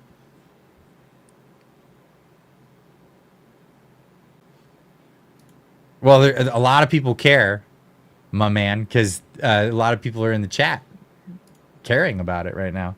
Thanks, Clyde. Oh, I appreciate that. No, this is it. So yeah, if you lost your job, go shake a politician's hand, and I don't care what politician, because they could be on the conservative side, they could be on the liberal side, they could be a Bloc Québécois, and they voted for this. They voted for this, and this is what's making trade negotiation tremendously difficult. Tremendously difficult as things keep moving forward. Now let's get into this. So, yeah, Doug Ford, he uses Reagan. And here's Reagan's speech. This is the actual speech that he gets into. My fellow Americans, Prime Minister Nakasone of Japan will be visiting me here at the White House next week. It's an important visit because while I expect to take up our relations with our good friend Japan, which overall remain excellent, recent disagreements between our two countries on the issue of trade will also be high on our agenda. As perhaps you've heard, last week I placed new duties on some Japanese products in response to Japan's inability to enforce their trade agreement with us on electronic devices called semiconductors. Right. So this was an American president that saw that a country was not behaving in a fair way. So what did he do? He used the power of the tariff. He calls it a duty, whatever you want, a duty. all my English and Australian friends make fun of the way we say duty because it sounds like, you know what I'm saying. They have a laugh at that. It's our duty. It's our duty to do this. But they spell it with a J. Duty. Whatever. But this is the thing. Wait, but Doug Ford made it sound like, Reagan was saying something different. Yeah, that's called taking someone out of context. Now, imposing such tariffs or trade barriers and restrictions of any kind are steps that I am loath to take. And in a moment, I'm not keen on doing it, but I gotta do it because y'all are not trading fairly with us. My goodness, this is so great. It's just great to show things in the real context instead of how they're presented to you, right? Isn't it? Amazing. I'll mention the sound economic reasons for this, that over the long run, such trade barriers hurt every American worker and consumer. But the Japanese semiconductors were a special case. We had clear evidence that Japanese companies were engaging in unfair trade practices that violated an agreement between Japan and the United States. We expect our trading partners to live up to their agreements. As I've often said, our commitment to free trade is also a commitment to fair trade. But in imposing these tariffs, we were just trying to deal with... So I want to add something here. So Donald Trump's MO in this, his modus operandi or his rationale in this one is, as I explained earlier, and maybe not everybody that's in the chat right now is benefit of having heard this. But when the United States protects all trade routes around the world, somebody's got to pay for that. And is it incumbent on the taxpayer of the United States to pay for that? Or do you have to find another way of getting revenue in order to pay for stuff like that? So Donald Trump has looked at it this way. If everybody wants to trade in the U.S. market, why not, for people who are not in the U.S. market, paying taxes in the U.S. market, put a trade tariff, which would be essentially the equivalent of the taxes that you would pay to operate within the U.S. boundaries, making it fair. How is that not fair? I see that as a fair play. Maybe if it was explained to Reagan at the time in this manner, because it's a new concept, perhaps even Reagan would have seen this in that vein. With a particular problem, not begin a trade war. So next week, I'll be giving Prime Minister Nakasone this same message. We want to continue to work cooperatively on trade problems and want very much to lift these trade restrictions as soon as evidence permits. We want to do this because we feel both Japan and the United States have an obligation to promote the prosperity and economic development that only free trade can bring. Wasn't that exactly what Trump did? He said, hey, we're putting, first he said, we have these punitive tariffs because you're not paying your fair share on the national security. And there is a tremendous amount of trafficking of humans and narcotics going on in your country, Canada, and Mexico, by the way. And it was punitive, and it said, and it was very clear. If you make steps to alleviate this problem that we see, you won't have to deal with that. Very fair. Just like Reagan is pointing out here. You've done something that we don't like. We're going to put this on you, and we'll take it away just as quickly as you take it away. That's it. Now, that message of free trade is one I conveyed to Canada's leaders a few weeks ago, and it was warmly received there. Indeed, throughout the... You notice that part wasn't in Doug Ford's ad? Yeah, the bit about Canada and them receiving it well? world, there's a growing realization that the way to prosperity for all nations is rejecting protectionist legislation and promoting fair and free competition. Reject dairy lobbies, reject trade barriers, reject barriers to entry for financial institutions, reject barriers to entry for telecom communication companies, or all kinds of stuff. How about reject having to make French labels to go into anywhere else other than damn Quebec? You make up your own damn rules. Why all of Canada? That is just stupid. The U.S. also funds more than half of the United Nations, and it's time to exit that organization. I agree. I totally agree. You want your organization, you fund it. You figure it out. No problem. Hi, Whiskey Plays. Hi, how you doing? If Doug runs 10 feet cardiac, that's funny. In the 80s and 90s, a pot came from the USA. Oh, wait, 90% of pot came from the USA. Yeah, probably. Are you, wait, really? It was just grown there. Yeah, okay, fair. Fair. Tell us about it, tell us. Tell us. Now, there are sound historical reasons for this. For those of us who lived through the Great Depression, the memory of the suffering it caused is deep and searing. Yes. And today, many economic analysts and historians argue that high tariff legislation passed back in that period, called the Smoot-Hawley Tariff, greatly deepened the Depression and prevented economic recovery. It wasn't just that. It was government measures of economic prosperity that they put in form paying farmers to till over their crops and to cull their entire herds and bury them in order to get prices of food to go up. That's crazy. Your movie assignment for this weekend is crazy, people. Okay. I've got a bunch of movie assignments that I've yet to catch up on, so we'll see. You see, at first, when someone says, let's impose tariffs on foreign imports, it looks like they're doing the patriotic thing by protecting American products and jobs. And sometimes for a short while it works, but only for a short time. What eventually occurs is, first, homegrown industries start relying on government protection in the form of high tariffs. They stop competing and stop making the innovative management and technological changes they need to succeed in world markets. Why does milk and cheese suck in Canada? Oh man, all of this stuff could have been in Ford's ad. Why did he cherry pick out certain elements of this speech? Wow, holy cow. Good going, Doug Ford. Propagandist. And then, while all this is going on, something even worse occurs. High tariffs inevitably lead to retaliation by foreign countries and the triggering of fierce trade wars. The result is more and more tariffs, higher and higher trade barriers, and less competition. Yep. So soon, because of the prices made artificially high by tariffs that subsidize inefficiency and poor management, people stop buying. Then the worst happens.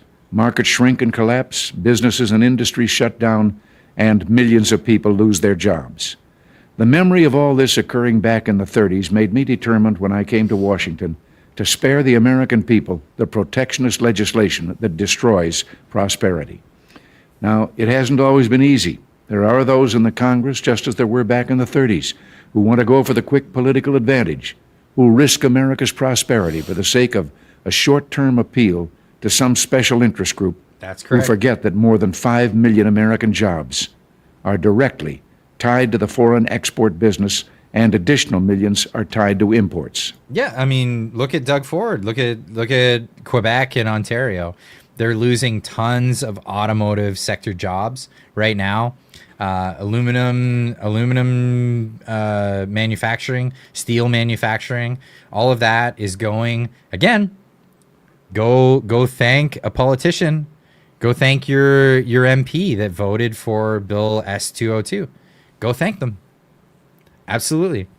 Hey, I'm out of a job. Thanks. But hey, I still get to drink that crappy milk. I get to drink that high cost crappy milk. That's $7 a gallon or whatever at the supermarket and tastes like absolute dog shit. But hey, you know what? It's all worth it, isn't it? Right? Because you get to be a politician again for another day and you didn't upset the apple cart. Isn't that the truth? Well, I've never forgotten those jobs, and on trade issues, by and large, we've done well. In certain select cases, like the Japanese semiconductors, we've taken steps to stop unfair practices against American products, but we've still maintained our basic long-term commitment to free trade and economic growth. So, with my meeting with Prime Minister Nakasone and the Venice Economic Summit coming up, it's terribly important not to restrict a president's options in such trade dealings with foreign governments. So what is he saying? Oh, snap! This is actually hilarious. What is he? He's actually coming forward and he's saying, don't stop me from putting tariffs on all these countries because they have poor trading practices. That's exactly the opposite message that Doug Ford was trying to portray there. Whoa, Dougie boy, what a propagandist you've become. Fortunately, some in the Congress are trying to do exactly that. They're trying to stop Reagan from putting tariffs on countries that are acting poorly in the economy. I love this. I love this. Oh, man. That is so funny. That is so funny. I'll keep you informed on this dangerous legislation because it's just another form of protectionism, and I may need your help to stop it. Wow. Remember, America's jobs and growth are at stake. Until next week, thanks for listening, and God bless you. God bless you, and God bless America. God bless everyone, man. Holy cow. What a piece of work. Doug Ford, the absolute propagandist. What a piece of work. Amazing. And then he has the balls, the cojones, to get in front of the Canadian people and say this. This is crazy. What is he? Doug Ford says the number one job is to protect Ontarians from that tyrant south of the border. South of the border. Referring to President Trump. The premier adds that the U.S. president drives him absolutely nuts. Who cares? What drives you nuts, buddy? The tariffs for lumber went up yesterday or today. I'm not sure. But have you got any... I'll talk to him on Thursday. But that guy... He's all sped up. Give me a second. I'm just going to slow it down so it goes to normal playback speed. Let's go 7.75. Here we go. But have you got any... I'll talk to him on Thursday. But that guy, President Trump, he's a real piece of work. You know something? What my message to the Prime Minister when I meet him on Thursday is if he can't get a deal, let's start hitting him back. Let's start hitting the U.S. back hard. Because all Trump does is continue... Wait! Didn't you just release a $75 million ad to say that trade tariffs are a bad thing and retaliation is a bad thing? You wouldn't want to do this? This isn't the way we should operate? Wait a second, what? $75 million of what? BS? Dude, pay me $75 million. Really? Like, I'll take the $75 million to make that. Obviously, they're paying other people to air it, and that's why it's costing so much money. But what? You're calling for tariffs. Listen to that again. Have you got any? I'll talk to him on Thursday. But that guy, President Trump, he's a real piece of work. Real piece of work. What my message to the Prime Minister when I meet him on Thursday is if you can't get a deal, let's start hitting him back. Let's start hitting the U.S. back hard. Because all Trump does is continue. We're nice, play nice in the sandbox. And today's yesterday's 10% on softwood lumber. After it was 35%, he increased it 10%. And then he all of a sudden, one day out of the blue, someone must have told him cabinet makers. And we should ship a lot of cabinets down there. And all of a sudden now there's a tariff there. I am sick and tired of sitting and rolling over. We need to fight back. Folks, we are an economic powerhouse. No, you're not. So Doug Ford likes to think that because the Ontario government has a monopoly on alcohol sales, because of that fact, it's the largest retailer of alcohol in the world. That's embarrassing. It's an embarrassing fact. But excuse me. No. No, sorry. Jevon Jandrew for $27.99. Thank you so much. That's so very generous. Says Doug needs another bottle of Crown. Absolutely needs another bottle of Crown. What a wingnut. This is crazy. The guy drives me so nuts. Canada is not a giant anything. Seriously, just put this into perspective. Donald Trump just signed a deal about a month ago with Vietnam. Vietnam used to be a communist country. You know, Viet Cong took over. U.S. lost that conflict. Not really a communist country anymore. And it's moved on. Now it has this emerging economy. You can't look at Canada as an emerging economy. It's a depressed economy. It's a economy that grew and then now it's repressed. Of 40 million people on a huge whack of land, and they're not spread out this way. They're spread out this way. It's like this little thin line. You can't call it America's hat. You can't. It's America's, I don't know, what's that, brow thing that you wear when you go to the gym? That, it's crazy. Canada's demographic is the worst demographic to try to sell to. Not only... Was this, did you send Frank Vaughn half of that super chat that I sent you? Absolutely I did. And then some, actually. But yeah, no, absolutely. So yeah, it's America's sweatband. Canada is not America's hat. It's America's sweatband. We're getting up for our body break. Remember anyone who's from the 90s and remembers that crap. Body break. We're doing a 5-minute exercise. Canada is not a lucrative anything. Let's just be honest about this. Canada is 40 million people, only just, right? And not only that, you're welcome. You're welcome, Bobby Cat. Canada is not only the demographics suck and it's 40 million people, but they're not people that are getting richer. They're people that's livelihoods are diminishing, and they're able to spend less and less on things. It's becoming less and less of a consumer economy every day. But the United States, they did a deal with Vietnam, an emerging economy, where the middle class is growing leaps and bounds. How many people live there?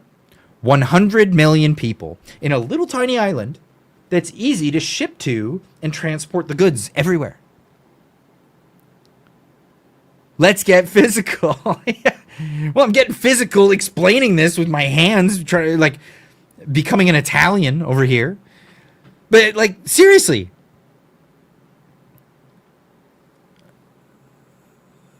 I need a what? Elsinore beer. Never heard of it. Hoser? Where's that from? So we have this. We have the U.S. is making trade deals like they did with Vietnam, where they've opened it up. And how did that go? The U.S. previously was not capable of entering the Vietnam market, but the Vietnamese, they were able to sell whatever they wanted to the U.S. willy-nilly, no trade tariffs. They just flooded the market with their goods, shrimps and seafood and all these other things that they would produce. And good for them. They did tremendous work and they're trading partners, right? But Trump came in and he said, listen, your doors are closed to us and our doors are open to you. That sucks for us. Yes, we get a lot of your products and that's fantastic. We love your products and that's great. They're beautiful products. The shrimps, they're delicious. The cocktails, I love them. Seafood sauce, they're great. But it's not fair to us. You have an emerging economy and we want to sell you cars and we want to sell you boats and we want to sell you trinkets and widgets and all these things. We want to open that economy to us. We want your economy to open up to us and we want to benefit your people. And we think it's unfair the way you're flooding our market, and your economy only exists because of our market. So here's the new deal. You're going to open up your trade to us. We're going to be able to sell you Cadillacs and Fords and GMs and all these things. We'll be able to sell you that stuff. And when you sell us stuff, you're going to pay a surplus to get into the market because that is going to pay for the security of the trade route that we do because you're not doing it. Where's your military? Where's your naval ships? You're not doing any of that stuff. So you're going to pay us, I think it was 19%? 19% tariffs on every good that goes into America. Does that mean that immediately all the seafood sauce made with homegrown horseradish? Yeah. You get the homegrown horseradish, but them little buggers probably came from Vietnam. Not gonna lie, like that's where a lot of shrimp come from, and they're great. It's fine, whatever. Eat your Vietnamese shrimp, or your demis, or whatever you're gonna eat from Vietnam. It's not bad, but they said you're going to pay a surplus. Does that mean that the products are going to all of a sudden become more expensive in America? That's not how markets work. This is get it through the head, right? If cost of production goes up, sure, you might have to raise the price of your items. But if the market price doesn't go up and your price goes up, your sales go down. So you're going to have to eat the losses. That's how markets work. That's how it works. And that's what's going to pay for all of these things. Are they going to say no? No, we're going to find new partners in Europe and China. No, because they're not retarded. They're not retarded. And, Vietnam is an example of this. But look around. They just did another deal with Indonesia. What are they, 300 million strong? Emerging economy? Same thing. Same deal. I think it was 20%. And again, opened up where they weren't open before. What does this mean for America? It means a lot of export items. It means a lot of industry is going to ramp up and they're going to be exporting goods. Those goods are going to go to other countries. That's great. That's great for American companies. This is how things work. And Trump's doing it. And who's against it? These guys, trade protectionists from Ontario, Canada. We buy $356 billion of goods Canada does off the U.S. We're 300. How many? 300 and how many? Powerhouse. We buy $356 billion of goods Canada does off the U.S.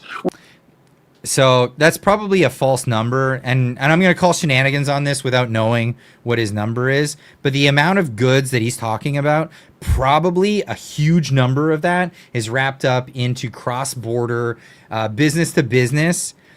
That's like, Stellantis America sends a part to Stellantis Canada. They have to make a purchase, and then the purchase is done. Then there's GST involved, and then that's passed down to the consumer and all of these things. I bet you a bunch of these trades are actually done business to business and not actually at the consumer level. A lot of this is bullshit, for lack of a better term. I think he's making up numbers. He's taking business to business transactions and he's making it part of the consumer market that doesn't exist. We're the number. Not that the consumer market doesn't exist. The consumer market exists, but it's not what he's describing. One customer to the U.S. No one in the world buys more goods than what we do. We need to start hitting back and hitting back hard. That's the only thing this person understands.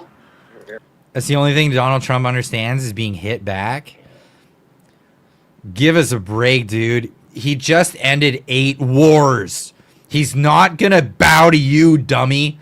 I don't know how much more you gotta say to these people.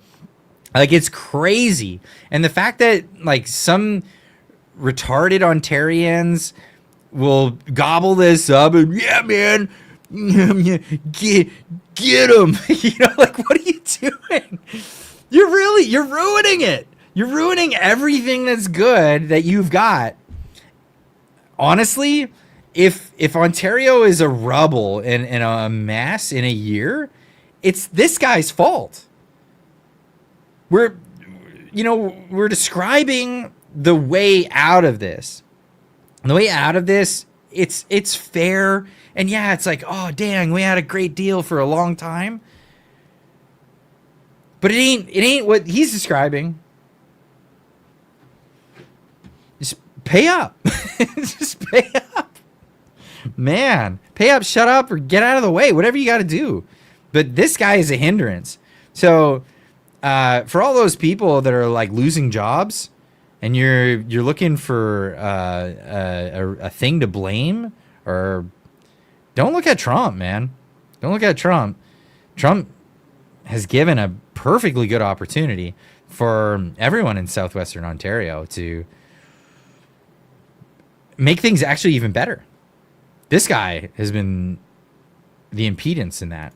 Sorry, I just get pumped up talking about this guy. He drives me absolutely crazy. He does. And we aren't going to roll over. I'm not going to let him roll over Ontario, I'll tell you that. Because you have Trump derangement syndrome. You tard. Thank you, Rebel News, for making this video available. But this is the thing.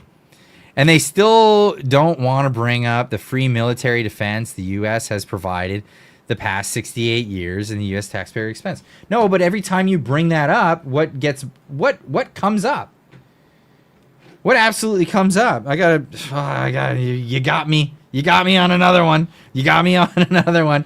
You got me all, you're getting me all riled up here.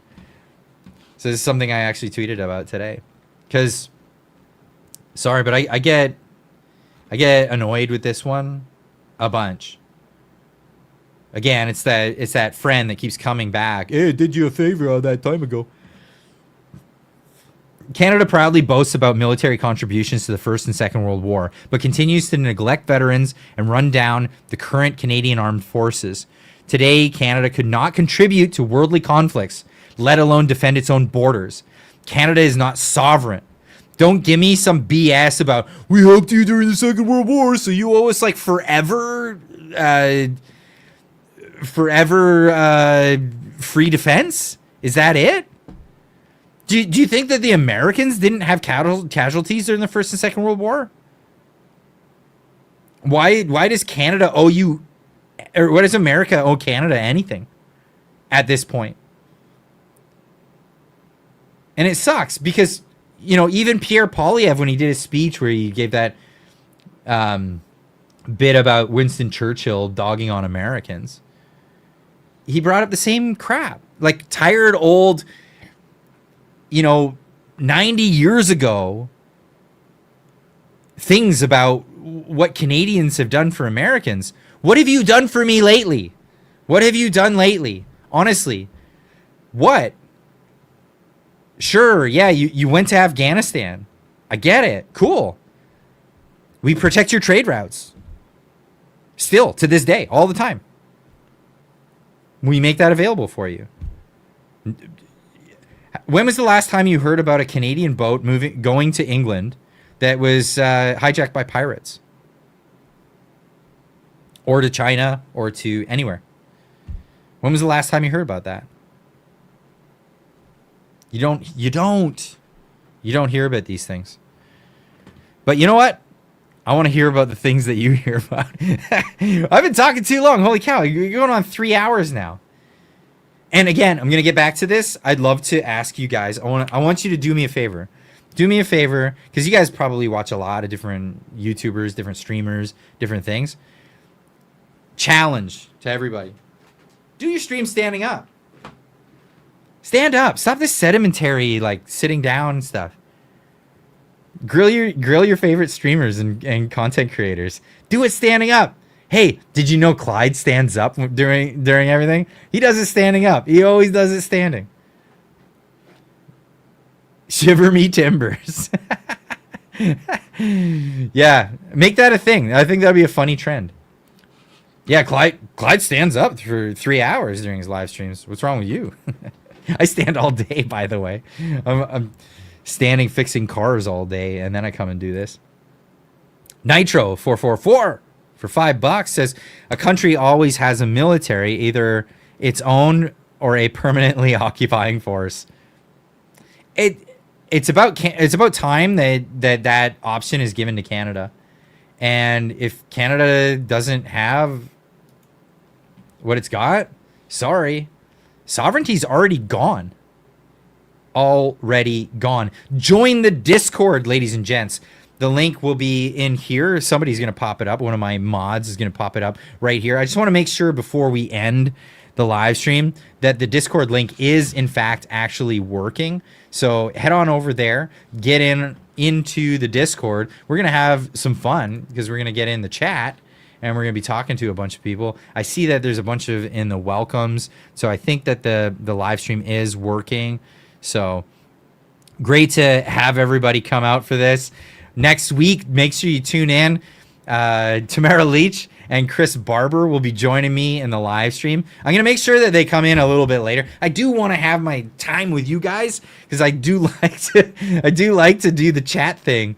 And I know as soon as I have guests, it's hard to keep on the chat, but I am going to do my best to keep on the chat, even with them in here. At this point, we're all just friends, right? So Chris, Tamara, and myself, we're all just friends. So paying attention to the chat is a little easier. There's a bunch to catch up on, though. What's happened to them? What's going on with that? What's in the chat? Clyde, do something. I suppose you could tell Jasmine Lane, Mr. Sunshine Baby, to stand up because you do. I'll tell them. But what's funnier is if you guys get in their chat and say, why can't you stand up and do your show like Clyde does? They're gonna be so mad at me, and I love it. I think it's gonna be funny. It's gonna be a lot of fun. Studio 778 for $6.99. Actually, Canada decks War 10, September 1940. USA was attacked by Japan and 7th of December 1941. It's clear Canadians don't know their history. Thank you very much. Is that serious? Okay, good to know. Absolutely good to know. But that's a thing. Take a stand. Oh, if you what is it? If you stand for nothing, if you don't stand for this, you don't stand for anything. I don't know. It's something along those lines. It'd be funny. Get on that one. Clyde, your stars are so bright like diamonds. with the laughing emoji. Thank you. Love Jasmine. Jasmine's amazing. Yes, Canada was in World War II earlier because of England, as I said earlier. Appreciate that. Thank you for the confirmation. If you don't stand for anything, you'll stand for nothing. I think it's if you don't stand for anything, you'll fall for anything. Or if you don't stand for something, you'll fall for anything. I thought that was the old one, but we'll see. Discuss it in the Discord. We'll see you over there. Everybody, love your faces. Thanks for coming out. We'll see you in the Discord, or we'll see you next time. Pay attention to the shorts. The shorts are blowing gaskets. Holy cow, it's going nuts. So get in there. Make sure that your notification bell is rung because YouTube's algorithm is really messed up right now. Anyway, we'll see y'all in the next one. Keep on trucking.